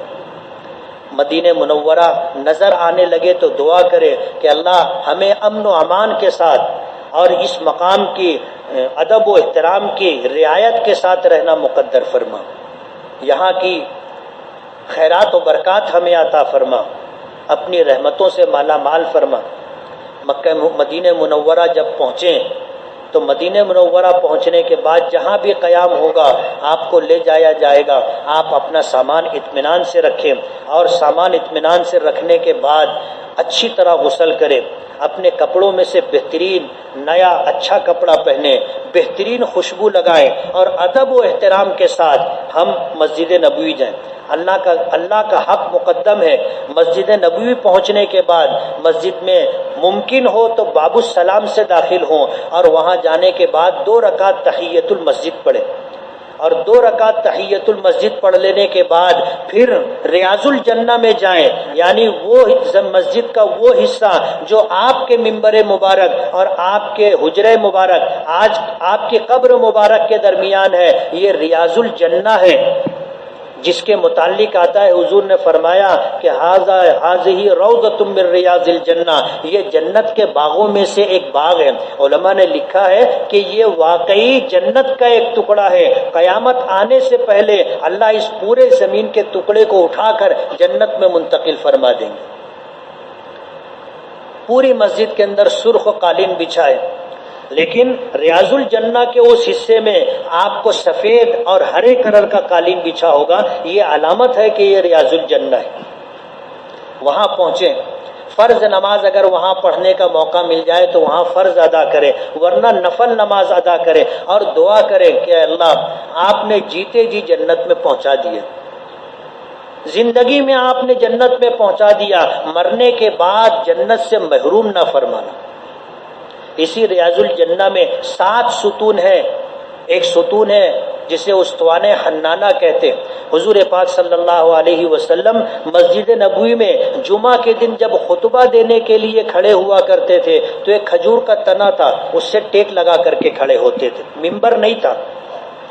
مدینے کی ایک صحابیہ خاتون نے اپنے غلام سے ایسا ممبر بنوایا اور پھر جو ہے اسے حضور پاک صلی اللہ علیہ وسلم کی خدمت میں ہدیتاً پیش کیا کہ اللہ کے رسول آپ اس پر بیٹھ کر کے لوگوں کو واعظ و نصیحت دیا کرے اور جمعہ کا خطبہ دیا کرے۔ جب وہ ممبر آیا اور جمعہ کے دن حضور اس پر تشریف فرما ہوئے تو وہ ستون جس کا ٹیک لگا کر کے آپ خطبہ دیا کرتے تھے وہ رونے لگا۔ کتابوں میں آتا ہے کہ سارے مسجد میں موجود لوگوں نے اس کے رونے کی آواز سنی۔ اللہ کے رسول صلی اللہ علیہ وسلم ممبر سے اترے، اس ستون کو اپنے سینے سے لگایا۔ صحابہ کہتے ہیں کہ پھر وہ ستون سے ایسی آواز آ رہی تھی جیسے ہچکی لی جاتی ہے، رونے والے کو جب تسلی دی جائے، سمجھایا جائے اور وہ اپنے رونے پر قابو پانے کی کوشش کرے تو جس طرح کی آواز ہوتی ہے ایسی آواز اس ستون سے آ رہی تھی۔ حضور پاک صلی اللہ علیہ وسلم نے کھجور کے اس تنے کو پھر یہ اختیار دیا کہ تم اگر چاہو تو تمہیں جنت میں منتقل کر دیا جائے، یا اگر چاہو تو تم یہیں رہو۔ تو اس ستون نے آپ سے یہ فرمائش کی کہ مجھے جنت میں منتقل کر دیا جائے۔ حضور پاک صلی اللہ علیہ وسلم نے ریاض الجنہ میں گڑھا کھدوا کر کے ستون کو اس کھجور کے تنے کو اس میں دفن کر دیا۔ جس جگہ کھجور کا وہ تنا تھا ترکی حرم میں، وہاں پر جو ستون ہے اس کے اوپر لکھا ہے استوان حنانہ، رونے والا ستون۔ بعض روایتوں میں آتا ہے کہ جیسے اونٹنی جس کا بچہ گم ہو جائے وہ اپنے بچے کے فراق میں روتی ہے، ایسی آواز اس کھجور کے تنے سے آ رہی تھی۔ ایک ستون ہے استوان توبہ، جسے استوان ابو لبابہ بھی کہتے۔ ایک صحابی تھے، ان سے ایک قصور ہو گیا تھا، ایک کوتاہی ہو گئی تھی، انہوں نے اپنے آپ کو ستون سے باندھ لیا تھا اور یہ فیصلہ کیا تھا کہ جب تک اللہ میری توبہ قبول نہیں کرے گا اور حضور اپنے مبارک ہاتھوں سے نہیں کھولیں گے میں اسی ستون سے بندھا رہوں گا۔ جب نماز کا وقت ہوتا تھا ان کی بیٹی آتی تھی، کھولتی تھی، نماز پڑھ لیتے تھے، پھر ستون سے باندھ دیتی تھی اور چلی جاتی تھی۔ کھانے کا وقت ہوتا تھا، آتی تھی، اپنے ہاتھوں سے کھانا کھلا دیتی تھی۔ ضرورت ہوتی تھی استنجا قضائے حاجت کی، کھول کر کے اتنا وقت دیتی تھی، پھر ستون سے باندھ دیا کرتی تھی۔ 40 دن کے بعد ان کی توبہ قبول ہوئی تھی۔ رات کے وقت توبہ کی قبولیت کی خبر حضرت جبرائیل نے حضور کو دی۔ حضور پاک صلی اللہ علیہ وسلم نے اس کا اعلان کروایا، لوگ مبارکبادی دینے کے لیے آئے اور کھولنے کے لیے آئے تو انہوں نے کہا کہ جب تک اللہ کے رسول مجھے اپنے مبارک ہاتھوں سے نہیں کھولیں گے میں یہی بندھا رہوں گا۔ جب حضور فجر کی نماز کے لیے تشریف لائے تو اپنے ہاتھوں سے کھولا، وہ ستون استوان توبہ کہلاتا ہے۔ اسی کے بازو میں ستون ہے استوان عائشہ۔ حضور نے فرمایا تھا کہ میری مسجد میں ایک ایسی جگہ ہے کہ اگر لوگوں کو معلوم ہو جائے کہ اس جگہ نماز پڑھنے کی کیا فضیلت ہے تو لوگ قرعہ اندازی کرے، چٹھی نکالے اس جگہ پر نماز پڑھنے کے لیے۔ اس جگہ کی نشاندہی حضرت عائشہ رضی اللہ تعالی عنہا نے کی تھی کہ یہ وہ جگہ ہے، وہاں پر ستون ہے، اسے استوان عائشہ کہتے۔ پھر لائن سے 3 ستون ہیں جو آپ کی قبر مبارک سے لگے ہوئے ہیں، ایک استوان سریر ہے، ایک استوان وفود ہے، ایک استوان حرس ہے۔ استوان سریر جہاں کبھی کبھی نبی کریم صلی اللہ علیہ وسلم لیٹا کرتے تھے، استوان وفود یعنی باہر کی جو لوگ آیا کرتے تھے، جو وفد آیا کرتا تھا، جس جگہ بیٹھ کر حضور ان سے ملاقات کرتے تھے، گفتگو فرماتے تھے، وہاں پر جو ستون ہے اسے استوانِ وفود کہتے۔ اور ایک تیسرا ستون ہے استوانِ حرس۔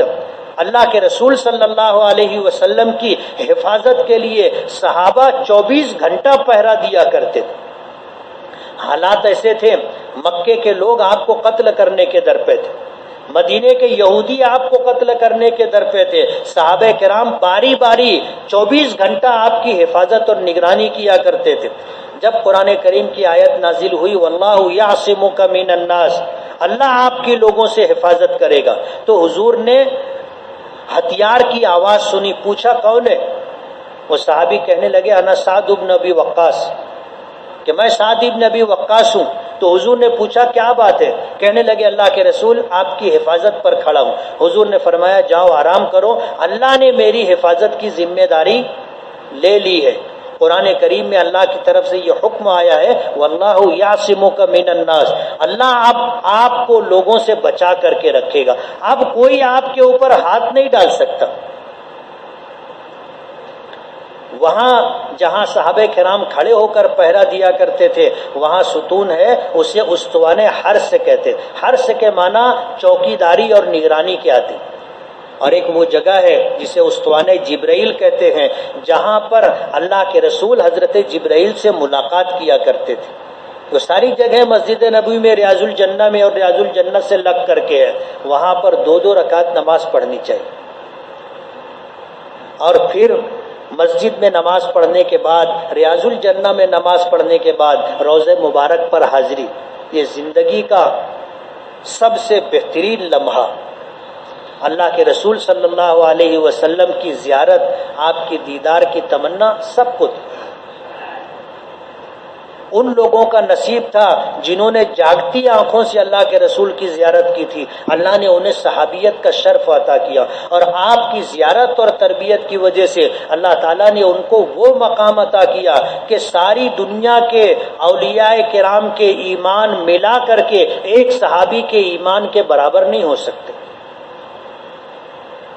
ہم جیسے کروڑوں لوگوں کا ایمان مل کر کے ایک ولی کے ایمان کے برابر نہیں ہو سکتا، اور کروڑوں ولیوں کے ایمان کو ملا کر کے ایک صحابی کے ایمان کا مقابلہ نہیں کیا جا سکتا، اور تمام صحابہ کرام کا ایمان اگر جمع کر لیا جائے تو ایک نبی کے ایمان کے برابر نہیں ہو سکتا، اور تمام نبیوں کا ایمان ملا لیا جائے تو سرکار دو عالم صلی اللہ علیہ وسلم کے ایمان کی برابری نہیں ہو سکتی۔ اور اللہ کے رسول اور تمام نبیوں کے مقام کو، احترام کو، ان کی عزت و سرفرازی کو ملا لیا جائے تو اللہ تعالیٰ کی برابری نہیں ہو سکتی۔ یہ ہمارا عقیدہ ہے اہل سنت والجماعت کا، آج اللہ نے نصیب سے پہنچا دیا۔ ہر ایک کی عجیب تمنا ہوتی ہے، کچھ لوگوں کو ذرا بھی خیال نہیں ہوتا، موبائل نکال کر کے پوری مسجد نبوی کی شوٹنگ کرتے رہتے ہیں، ویڈیو کلپ بناتے رہتے ہیں۔ اللہ کے رسول کے روضہ مبارک پر حاضری ہے اور لوگ اس طرح کی حرکت کرتے ہوئے آپ کو نظر آئیں گے۔ ایسے لوگ بھی ہوں گے کہ جن کے سر ندامت کی وجہ سے اوپر نہیں اٹھ رہے ہوں گے، کتنے لوگ ہوں گے ان کا دل عقیدت و محبت سے بھرا ہوا ہوگا، جس کا مظاہرہ ان کو دیکھ کر کے ہوگا، ان کے جسم سے پتہ چلے گا۔ روضہ مبارک پر جب آپ پہنچو گے تو 4 ستون ہیں، پہلے سے لے کر کے دوسرے ستون کے درمیان جو جالی ہے وہاں پر کسی کی قبر نہیں، دوسرے ستون سے لے کر کے تیسرے ستون کے درمیان تینوں کی قبریں، حضرت حضور پاک صلی اللہ علیہ وسلم، حضرت ابو بکر اور حضرت عمر۔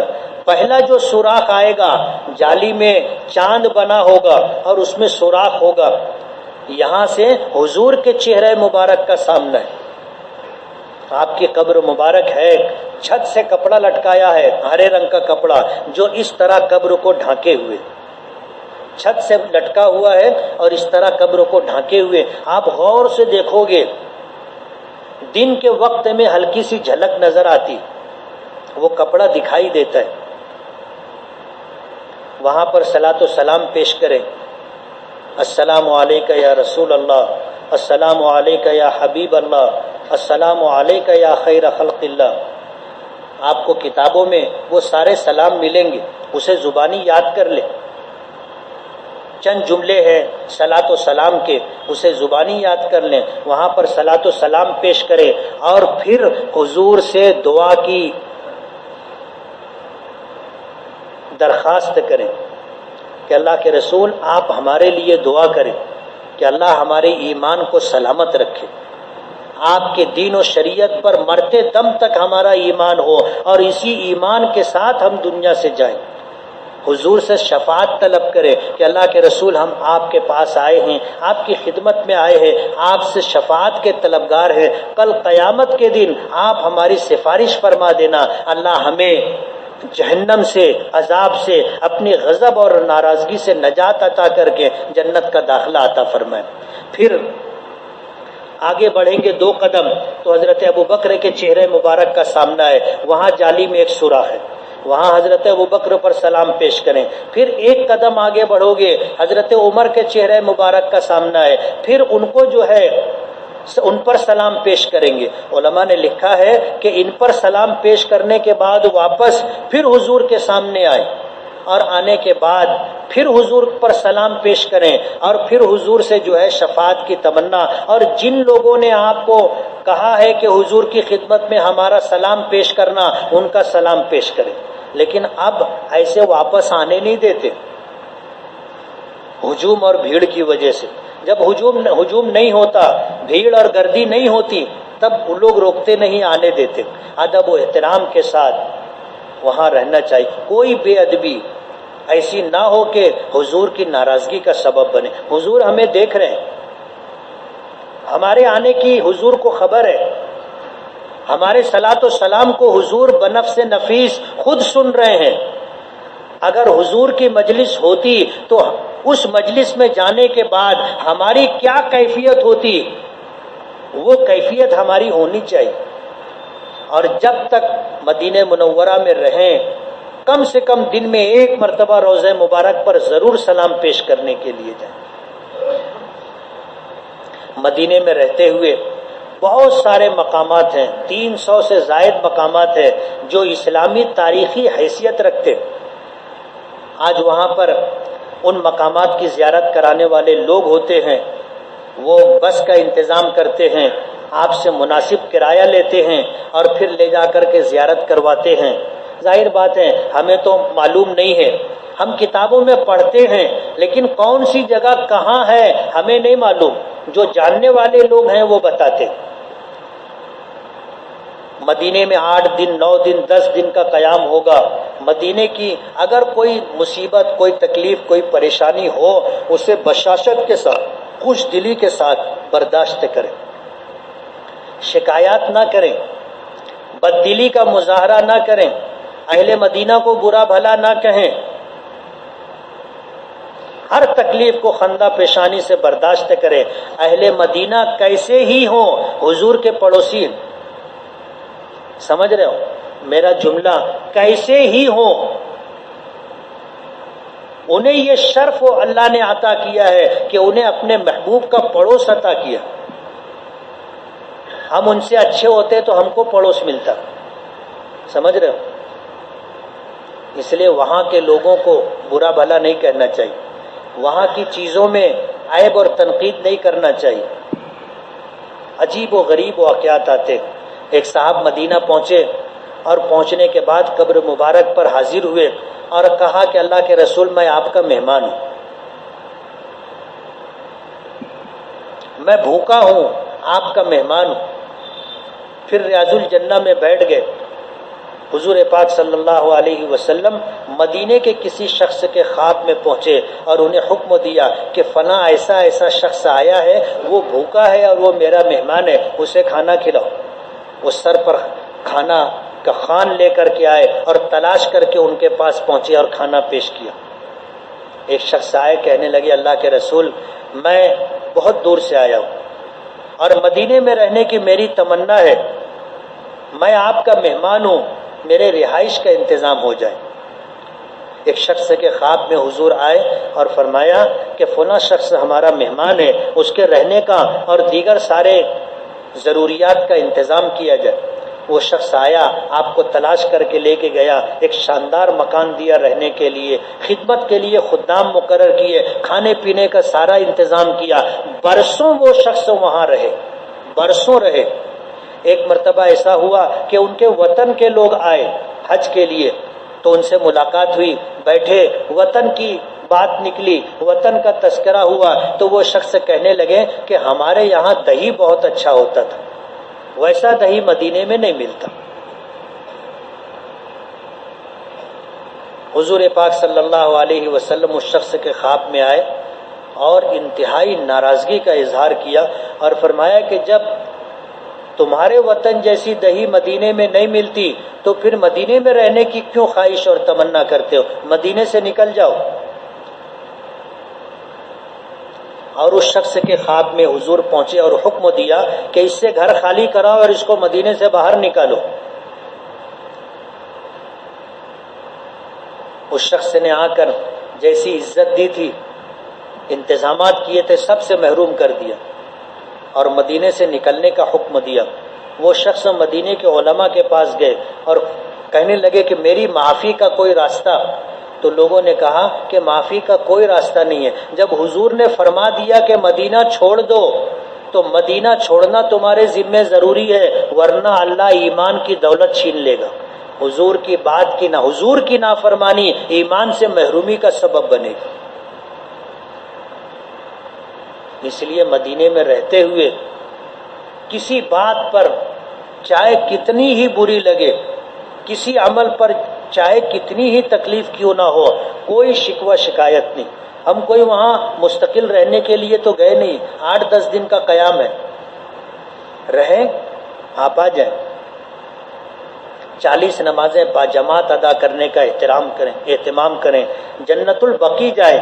یہ وہ قبرستان ہے جو دنیا کے قبرستانوں میں سب سے افضل قبرستان ہے، جہاں ایک قول کے مطابق 10,000 صحابہ کرام کی قبریں ہیں اور ایک روایت کے مطابق 18,000 صحابہ کرام کی قبریں۔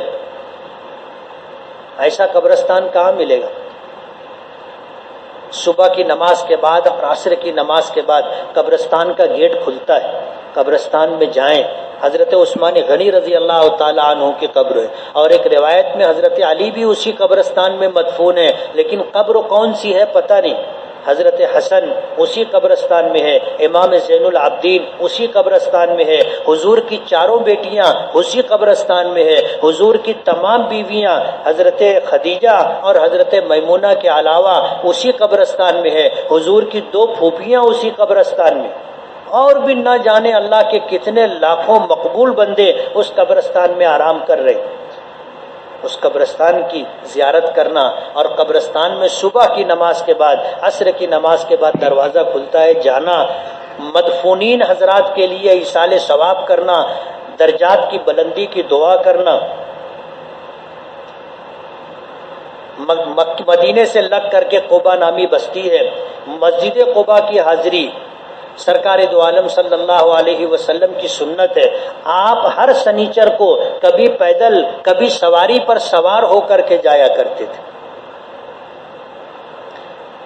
صحابہ کرام جو ہجرت کر کے مکے سے مدینہ آئے تھے، اللہ کے رسول کی خدمت میں پہنچے اور عرض کیا کہ اللہ کے رسول، ہم مکے میں تھے تو اللہ کا گھر دیکھا کرتے تھے، ہم مکے میں تھے تو اللہ کے گھر کا طواف کیا کرتے تھے، عمرہ کیا کرتے تھے، اب ہجرت کر کے ہم مکے سے مدینہ آ گئے تو ان ساری چیزوں سے محروم ہو گئے۔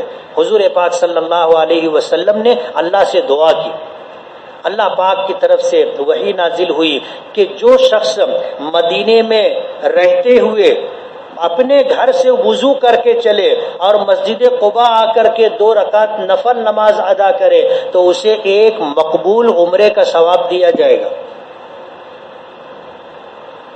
ہو سکے تو روزانہ جانے کی کوشش کریں، یا کم سے کم مدینے کے قیام میں 1 مرتبہ ضرور مسجد قباء جائیں۔ اور بھی بے شمار مقامات ہیں، تاریخ تو بہت لمبی ہے، اور مدینے میں حضور نے 10 سال قیام فرمایا۔ قرآن کریم کا زیادہ تر حصہ، احکام زیادہ تر مدینے میں آئے۔ حضرت جبرائیل نے 40,000 مرتبہ حاضری لگائی ہے۔ آپ نے فرمایا کہ میری مسجد میں ایک نماز، ایک نیکی 50,000 نمازوں کے برابر ہے۔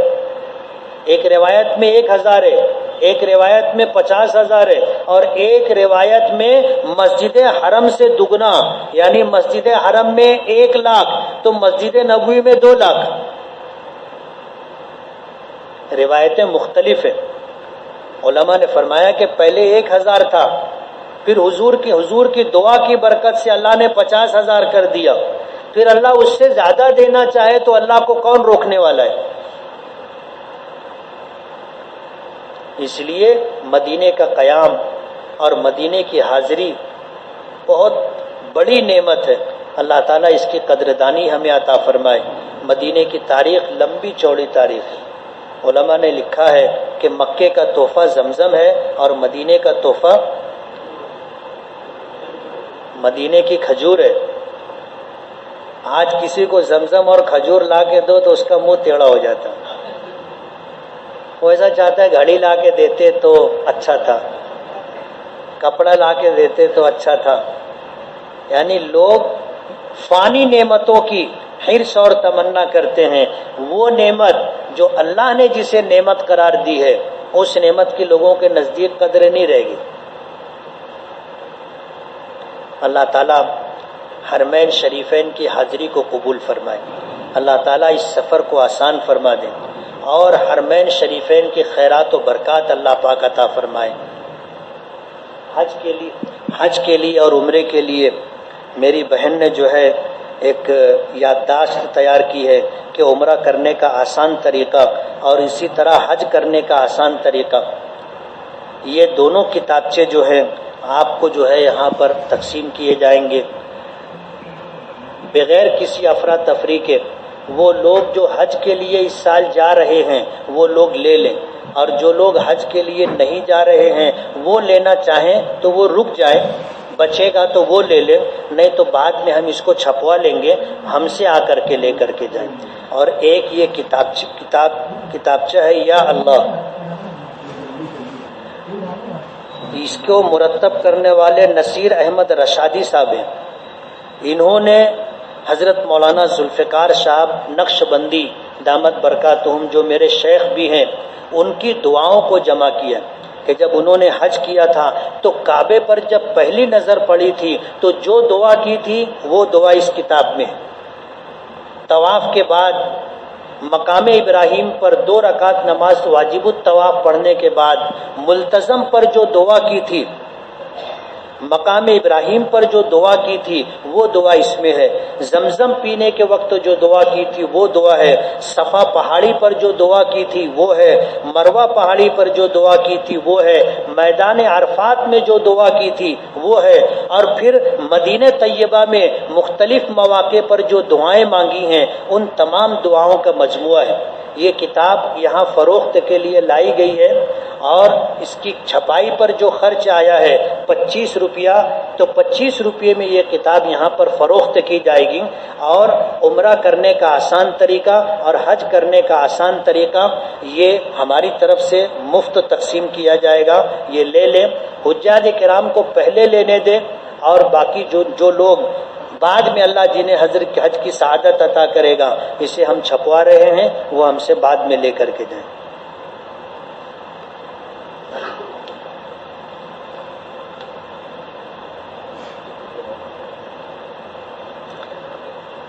وہ بولتے ہیں نا کہ مور سے زیادہ لمبی مور کی دم ہوتی ہے۔ بہت ڈھیر سوالات ہیں، کیا کریں، پڑھ دیں؟ 11:15 بج گیا ہے۔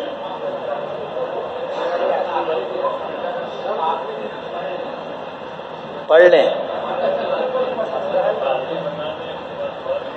مکہ اور مدینے میں جمعہ کے دن عورتیں کتنی رکعت نماز پڑھیں گی؟ جماعت کے ساتھ نماز پڑھیں گی تو 2 رکعت نماز جمعہ پڑھیں گی، اور اگر اپنے گھر پر پڑھیں گی، عورتوں پر جماعت نہیں ہے، عورتوں کے لیے بہت زیادہ سہولت ہے، بغیر جماعت کے ان کو جماعت کا ثواب ملتا ہے۔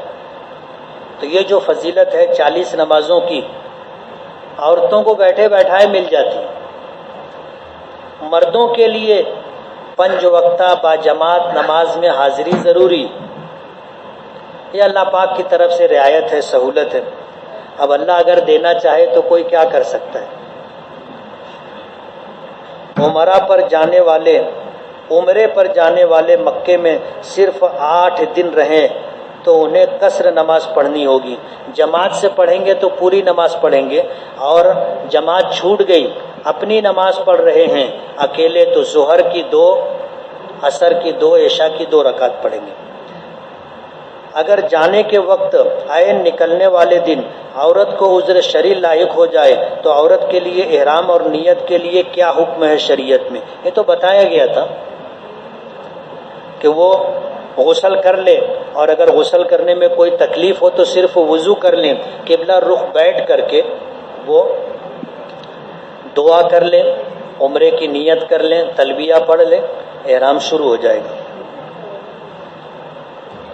عرض یہ ہے کہ میری والدہ کی عمر 73 سال ہے اور وہ ایک مرتبہ حج کر چکی ہیں. اب وہ دوبارہ حج کے لیے ساتھ میں جا رہی ہیں.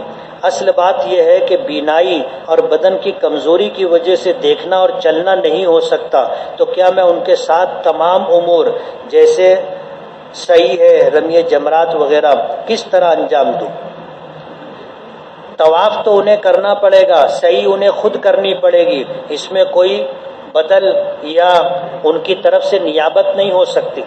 البتہ رمی جمرات کے لیے اگر وہ تمہیں وکیل بنا دیں تو کنکری مارنے کے لیے جاؤ گے تو پہلے اپنی کنکری مارو گے، اور اس کے بعد ہر کنکری مارنے کے وقت یہ نیت ہونی چاہیے کہ یہ کنکری میں اپنی والدہ کی طرف سے مار رہا ہوں.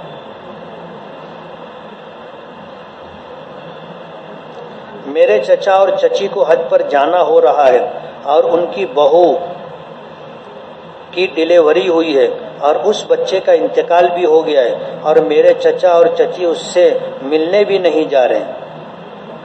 ملنے جانا چاہیے، اچھی بات نہیں.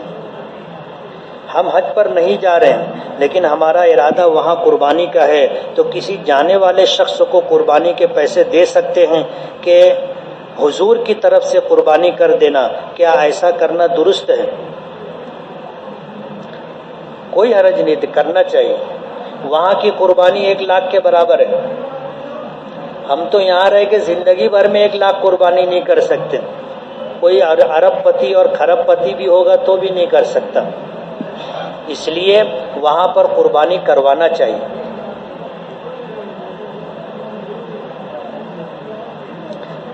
اگر اپنی واجب قربانی کروانا ہو تو وہاں پر بقرعید 1 دن پہلے ہوتی ہے، تو ہم اگر اپنی قربانی کا پیسہ کسی حاجی کو دے رہے ہیں تو ان کو یہ کہہ دیں کہ ہماری قربانی دوسرے دن کرنا. جب ہماری بقرعید ہوگی تو وہاں باسی رہے گی. مالیگاؤں کی اکثر خواتین مدینہ منورہ جاتے وقت گلابی رنگ کا ڈریس پہنتی ہیں. کیا یہ ایک رسم ہے یا اس کی کوئی شرعی حیثیت ہے؟ یہ ایک رسم ہے، ایسا کچھ بھی شریعت میں نہیں. تمام حاجی صاحبان سے گزارش ہے، نفل طواف اور طواف وداع میں صحیح کرنا ہے یا نہیں؟ اس میں صحیح نہیں ہے. عمرے کے طواف میں صحیح ہے اور حج کے طواف میں صحیح ہے، نفل طواف میں صفا مروہ کی صحیح نہیں ہے. اگر طواف زیارت عام لباس میں کریں گے تو رمل کرنا ہوگا یا نہیں؟ اگر اس کے بعد صحیح کرنی ہے تو رمل کرنا پڑے گا. یعنی اگر کسی نے ایڈوانس میں صحیح کر لی ہے تو رمل نہیں ہے، اور اگر ایڈوانس میں صحیح نہیں کی ہے، طواف زیارت کے بعد صفا مروہ کی صحیح بھی کرنی ہے تو طواف زیارت کے پہلے 3 چکروں میں رمل کرنا ہوگا. حج بدل میں قربانی اپنے نام سے کرنا ہوگی یا جن کے نام حج کر رہے ہیں ان کے نام سے؟ حج بدل کے تعلق سے میں نے بتایا تھا کہ حج بدل دراصل ان لوگوں کی طرف سے ہوتا ہے جن پر حج فرض ہو چکا تھا اور انہوں نے حج کرنے کی وصیت کی تھی اور حج کا خرچہ انہوں نے اپنے ترکے میں سے دینے کی بات کی تھی، ان کی طرف سے حج بدل کیا جائے گا. اور حج بدل میں افراد افضل ہے، یعنی یہیں سے حج کا احرام باندھ کر کے جائیں گے تو احرام باندھتے وقت نیت ہوگی کہ یہ احرام میں فلاں کے حج کے لیے باندھ رہا ہوں. ہر عمل میں ہر عمل میں، بیت اللہ کا طواف ہو، صفا مروہ کی سعی ہو، منا مزدلفہ عرفات کا قیام و وقوف ہو، رمی جمرات ہو، ہر جگہ ہمیں یہ نیت کرنی ہوگی کہ یہ عمل فلاں کی طرف سے. اور حج افراد اگر نہیں کر رہے ہیں، تمتع کر رہے ہیں، اس کی اجازت ہے تو قربانی بھی انہی کی طرف سے کی جائے گی. مکہ مکرمہ کی ہوٹلوں میں جو ڈبہ بند سالن ملتا ہے اسے کھانا ہے یا نہیں؟ کیونکہ ہمیں درس قرآن میں بتایا گیا کہ اس میں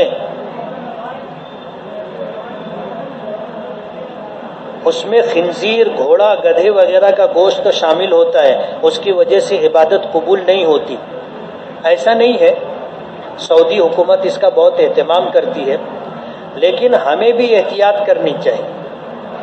وہاں جو مرغ کا سالن ملتا ہے، بوائلر، وہ دوسرے ملکوں سے آتا ہے، اور ان دوسرے ملکوں میں جو فارمنگ ہوتی ہے ان کا جو ذبیحہ ہوتا ہے، ایسا بتایا جاتا ہے کہ وہ مشین سے ہوتا ہے، اور ایک کیسٹ لگی ہوتی ہے جس میں بھرا ہوتا ہے بسم اللہ اللہ اکبر، بسم اللہ اللہ اکبر. وہ کیسٹ بجتی رہتی ہے، مشین چلتی رہتی ہے. تو وہ اسے علماء نے لکھا ہے کہ یہ ذبیحہ شریعت اسلامی کے اعتبار سے درست نہیں ہے، اس لیے وہاں پر مرغ کھانے سے احتیاط کرنا چاہیے.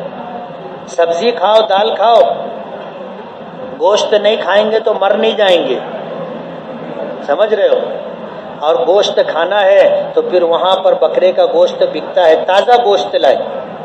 جیسے ہمارے یہاں دکان لگتی ہے ایسے وہاں بھی دکان لگتی ہے، بکرے کی، اونٹ کی، گائے اور بچڑے کی قربان، وہاں ذبیحہ ہوتا ہے، گوشت ملتا ہے، تھوڑا مہنگا ملتا ہے. کھانا ہے تو پھر تھوڑا برداشت کرنا ہوگا، اور نہیں تو دال سبزی ماشاءاللہ. حج مکمل ہو جانے کے بعد قربانی بھی کر چکے اور بال بھی کٹوا لیے تو احرام اتر جائے گا. اب طواف زیارت اور حج کی صحیح سلے ہوئے کپڑے میں ادا کر سکتے ہیں یا احرام لازمی ہوگا؟ احرام تو سر مٹاتے ہی قربانی کے بعد اتر جائے گا، اس لیے احرام نہیں ہوگا، کپڑے میں ہی کر سکتے. طواف کے دوران درمیان میں وضو ٹوٹ جائے تو جتنے چکر ہو چکے ہیں ان کو دوبارہ پھر سے کرنا پڑے گا یا کیا حکم ہے؟ اگر 4 چکر سے کم ہوا ہے تو یہ چکر ختم، ہم جائیں گے وضو کر کے آئیں گے، پھر پہلے چکر سے شروع کریں گے اور 7 چکر کر کے طواف مکمل کریں گے. اور اگر 4 چکر یا اس سے زیادہ چکر ہو چکے، اب وضو ٹوٹا تو اب جائیں گے وضو کر کے آئیں گے، جہاں وضو ٹوٹا تھا وہیں سے جوڑ لگا کر کے آگے کے باقی چکر پورے کر لیں گے. بعض حجاج کرام ساتھ میں کفن لے جاتے ہیں، اس کا جواب تو سمجھ میں آ گیا، لیکن بہت سے لوگوں کی خواہش ہوتی ہے کہ ہم خود کے کفن میں کفنائے جائیں،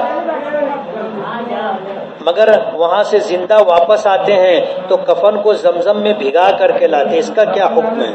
یہ حسن عقیدت ہے، حسن عقیدت ہے، اس کی شرعن کوئی حیثیت نہیں ہے.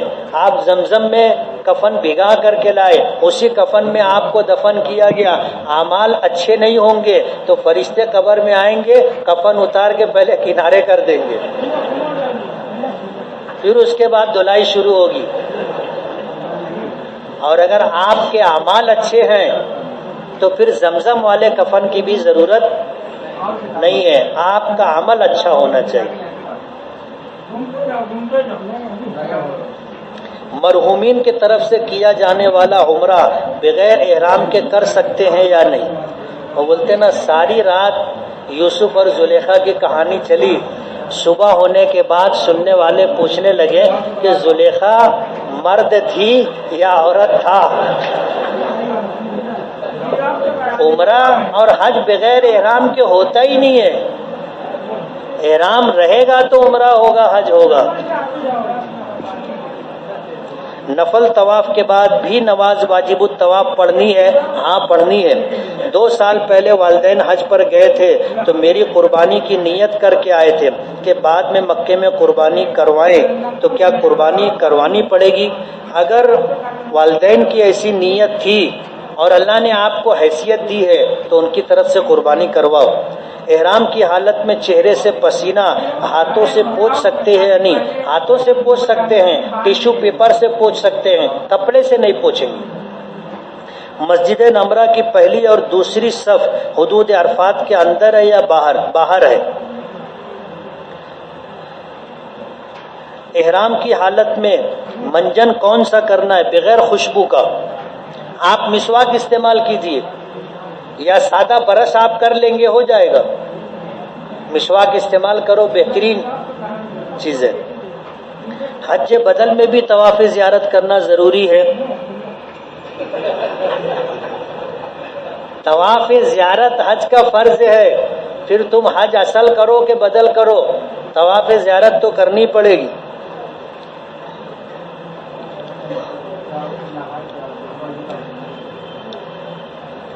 احناف کے نزدیک عورتوں کے لیے تنہا نماز پڑھنا بہتر ہے، مسجد میں باجماعت نماز ادا کرنا ٹھیک نہیں، لیکن ایام حج میں جماعت میں شرکت ضروری ہو جاتی ہے، اس لیے جماعت کے ساتھ نماز کس طرح ادا کریں گی، کس نیت کے ساتھ؟ تھوڑی وضاحت فرما دیں۔ عورتوں پر جماعت نہیں ہے، اور میں نے بتایا کہ ان کے لیے بہت آسانی ہے، وہ اپنے روم پر بھی اگر نماز پڑھیں گی تو ان کو مسجد حرام کی جماعت کا ثواب ملے گا، لیکن اگر وہ مسجد حرام میں ہے تو جماعت کے ساتھ نماز پڑھ لیں گی، اور جب جماعت سے نماز پڑھیں گی تو کبھی جماعت کے ساتھ نماز پڑھنے کا ان کا اتفاق نہیں ہوتا۔ اس لیے یہ مسئلہ ذہن میں رکھیں کہ جب جماعت سے نماز پڑھ رہے ہیں تو جب ہم قیام میں ہوں گے تو نہ سورہ فاتحہ پڑھیں گے اور نہ سورہ فاتحہ کے بعد والی سورت پڑھیں گے، باقی پوری نماز کی ہر دعا، ہر تکبیر، سب کچھ کہیں گے، صرف وہ قرات نہیں کریں گے۔ زید جدہ سے حج کرنا چاہتا ہے، وہ حج افراد کرے گا، لہذا حج افراد کا طریقہ بتا دیے۔ 1 سال کی بچی بھی جا رہی ہے، کیا اس کے سارے ارکان ماں باپ کو کرنا ہوگا؟ اس کی طرف سے حج کرنا ضروری نہیں، وہ ابھی بچی ہے، نابالغ ہے، اس پر حج نہیں ہے، لیکن نابالغ بچے یا بچے کا آپ حج کروانا، عمرہ کروانا چاہتے ہو تو احرام باندھنا پڑے گا، اور بچی ہے تو ظاہر بات ہے سلے ہوئے کپڑے میں رہے گی، اس کے احرام کی نیت آپ کو کرنی ہے، تلبیہ اس کی طرف سے آپ کو پڑھنا ہے، طواف اس کو گود میں لے کر کے کروانا ہے، وہاں پر طواف کی جو نیت آپ اپنے لیے کریں گے اس کے لیے بھی کریں گے۔ اسی طرح صفا مروہ کی سعی میں بھی، قیام مینا میں بھی، وقوف عرفات اور وقوف مزدلفہ میں بھی، رمی جمرات میں بھی، قربانی میں بھی، سر مڈانے میں بھی، ہر جگہ اس کی طرف سے آپ کو اسی طرح نیت کرنی ہوگی جیسے آپ اپنی طرف سے نیت کریں گے۔ اور اگر آپ نے اس کو حج عمرہ نہیں کروایا تو کوئی گناہ نہیں۔ میں آپ سے عرض کرتا ہوں کہ میرے حج کے لیے پہلی رقم ادا کر چکا ہوں، دوسری رقم کا انتظام نہیں ہو پا رہا ہے، اللہ آسان کر دے اور انتظام فرما دے۔ حرم میں جو مصلی بچھا ہوتا ہے، احرام کی حالت میں ہم اس پر دوسرا کپڑا بچھا کر سجدہ کر سکتے ہیں کیا؟ کر سکتے ہیں، لیکن اس پر کرنے میں کوئی حرج نہیں ہے۔ جیسے یہ قالین بچھی ہوئی ہے، آپ اس پر سجدہ کریں تو کوئی حرج نہیں، آپ کے لیے بچھائی گئی اور نماز کے لیے بچھائی گئی، کوئی ناپاک نہیں ہے یہ، لیکن اس کے بعد بھی اگر آپ کا دل نہیں بھرتا اور آپ اس پر کپڑا بچھانا چاہتے ہیں تو بچھا سکتے، کوئی منع بھی نہیں کرے گا آپ کو۔ حج قران اور طواف قدوم کے بارے میں بتائیے۔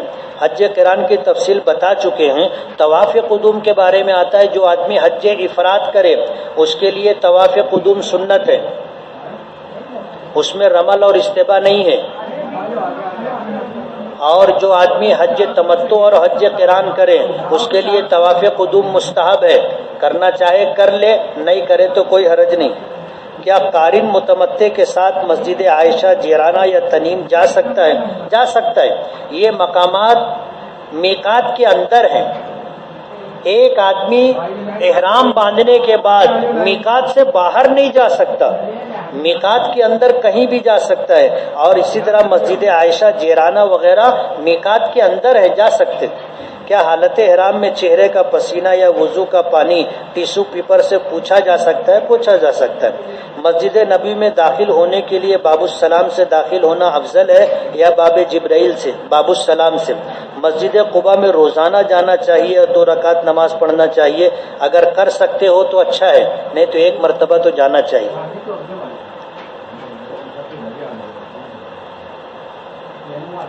ایک صاحب نے چٹھی دی تھی میرے پاس، کل میں نے ان کو واپس کی تھی، میں وہاں سے لانا بھول جاتا تھا، تو میں نے ان سے کہا تھا کہ وہ چٹھی آپ مجھے وہیں دے دینا۔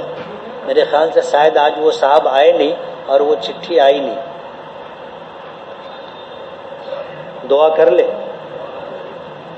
بسم اللہ الرحمن الرحیم، الحمد للہ رب العالمین، اللہم صلی وسلم وبارک علی سیدنا محمد وعلی آل محمد کما صلیت وبارکت علی ابراہیم وعلی آل ابراہیم انک حمید مجید۔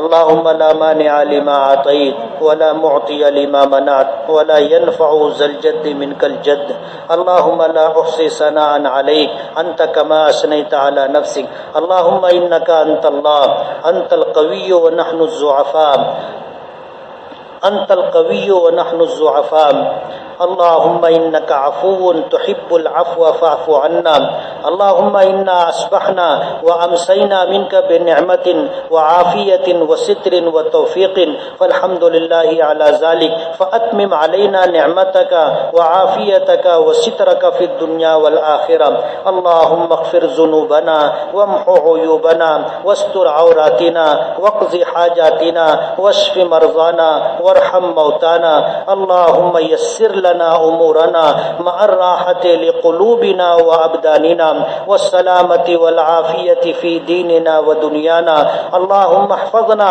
من كل بلاء الدنيا وعذاب القبر وعذاب الآخرة، اللهم يسر لنا امورنا مع الراحة لقلوبنا وابداننا والسلامة والعافية في ديننا ودنيانا، اللهم اكفنا بحلالك عن حرامك وبطاعتك عن معصيتك واغننا بفضلك عمن سواك۔ اے اللہ ہمارے گناہوں کو معاف فرما، ہماری خطاؤں سے درگزر فرما، ہمارے عیبوں کی پردہ پوشی فرما۔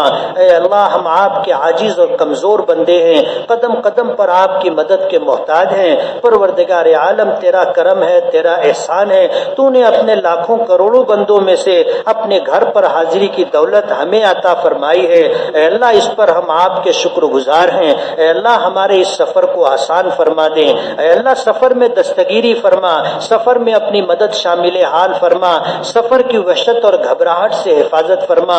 اے اللہ سفر میں جان مال دین و ایمان عزت و آبرو کی حفاظت فرما، حرمین شریفین میں عزت و احترام کے ساتھ رہنے کی توفیق عطا فرما، حرمین شریفین کے احترام کی اور آداب کی رعایت کرنے کی توفیق عطا فرما۔ پروردگار عالم قدم قدم پر اخلاص عطا فرما، نیک نیتی عطا فرما، ہمارے حج کو آسان فرما، مدینے کی حاضری کو آسان فرما، ہمارے حج کو قبول فرما، ساری دعاؤں کو قبول فرما اور مدینہ منورہ کی حاضری کو شرف قبولیت عطا فرما۔ پروردگار عالم جو جانے والے ہیں ان کی حاضری کو آسان فرما، جو جانا چاہتے ہیں ان کے لیے حاضری کے اسباب مہیا فرما۔ پروردگار عالم ہر خیر سے ہمیں حصہ عطا فرما، ہر شر سے ہماری حفاظت فرما۔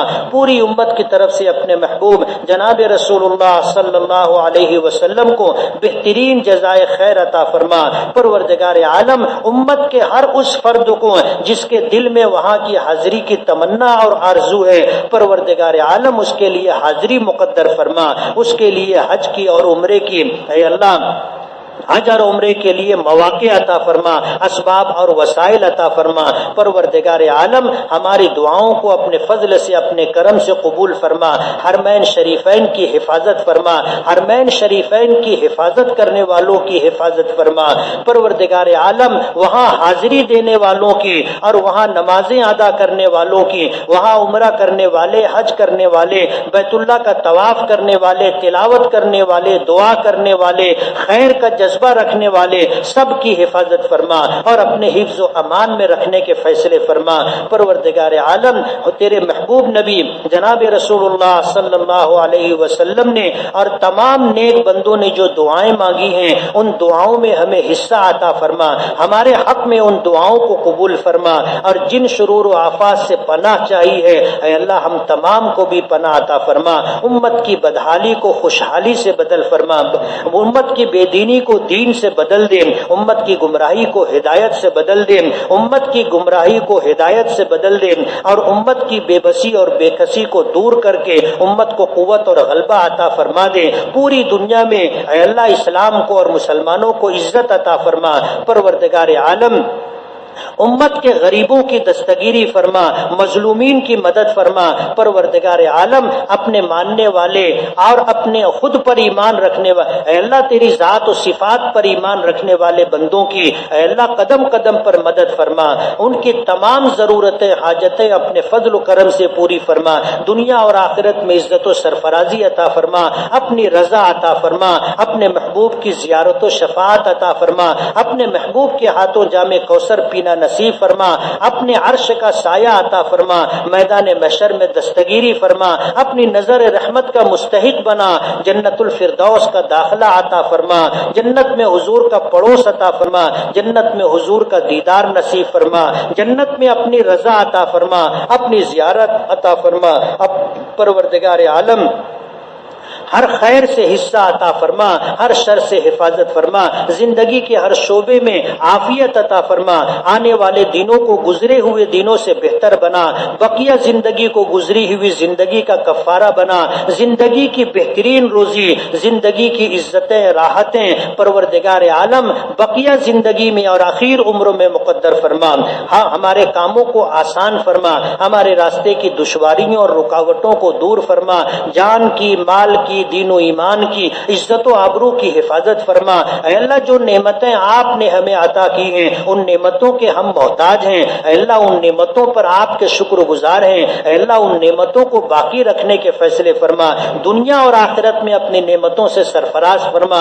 اے اللہ ہماری مغفرت فرما، ہمارے ماں باپ کی مغفرت فرما، ہمارے مرحومین کی مغفرت فرما، امت کی دستگیری فرما، امت کی مغفرت فرما، عذاب قبر سے امت کی حفاظت فرما، منکر نکیر کے سوال و جواب کو آسان فرما، پل صراط سے گزرنا آسان فرما، میدان محشر میں دستگیری فرما، اپنی نظر رحمت کا مستحق بنا۔ پروردگار عالم ہماری دعاؤں کو اپنے کرم سے فضل سے قبول فرما، اپنے حبیب نبی جناب رسول اللہ صلی اللہ علیہ وسلم کی برکتوں سے آپ کے صدقے اور طفیل میں دعاؤں کو شرف قبولیت عطا فرما۔ ربنا تقبل منا انک انت السمیع العلیم وتب علینا انک انت التواب الرحیم۔ صلی اللہ تعالی علی خیر خلقہ محمد وآلہ واصحابہ اجمعین برحمتک یا ارحم الراحمین۔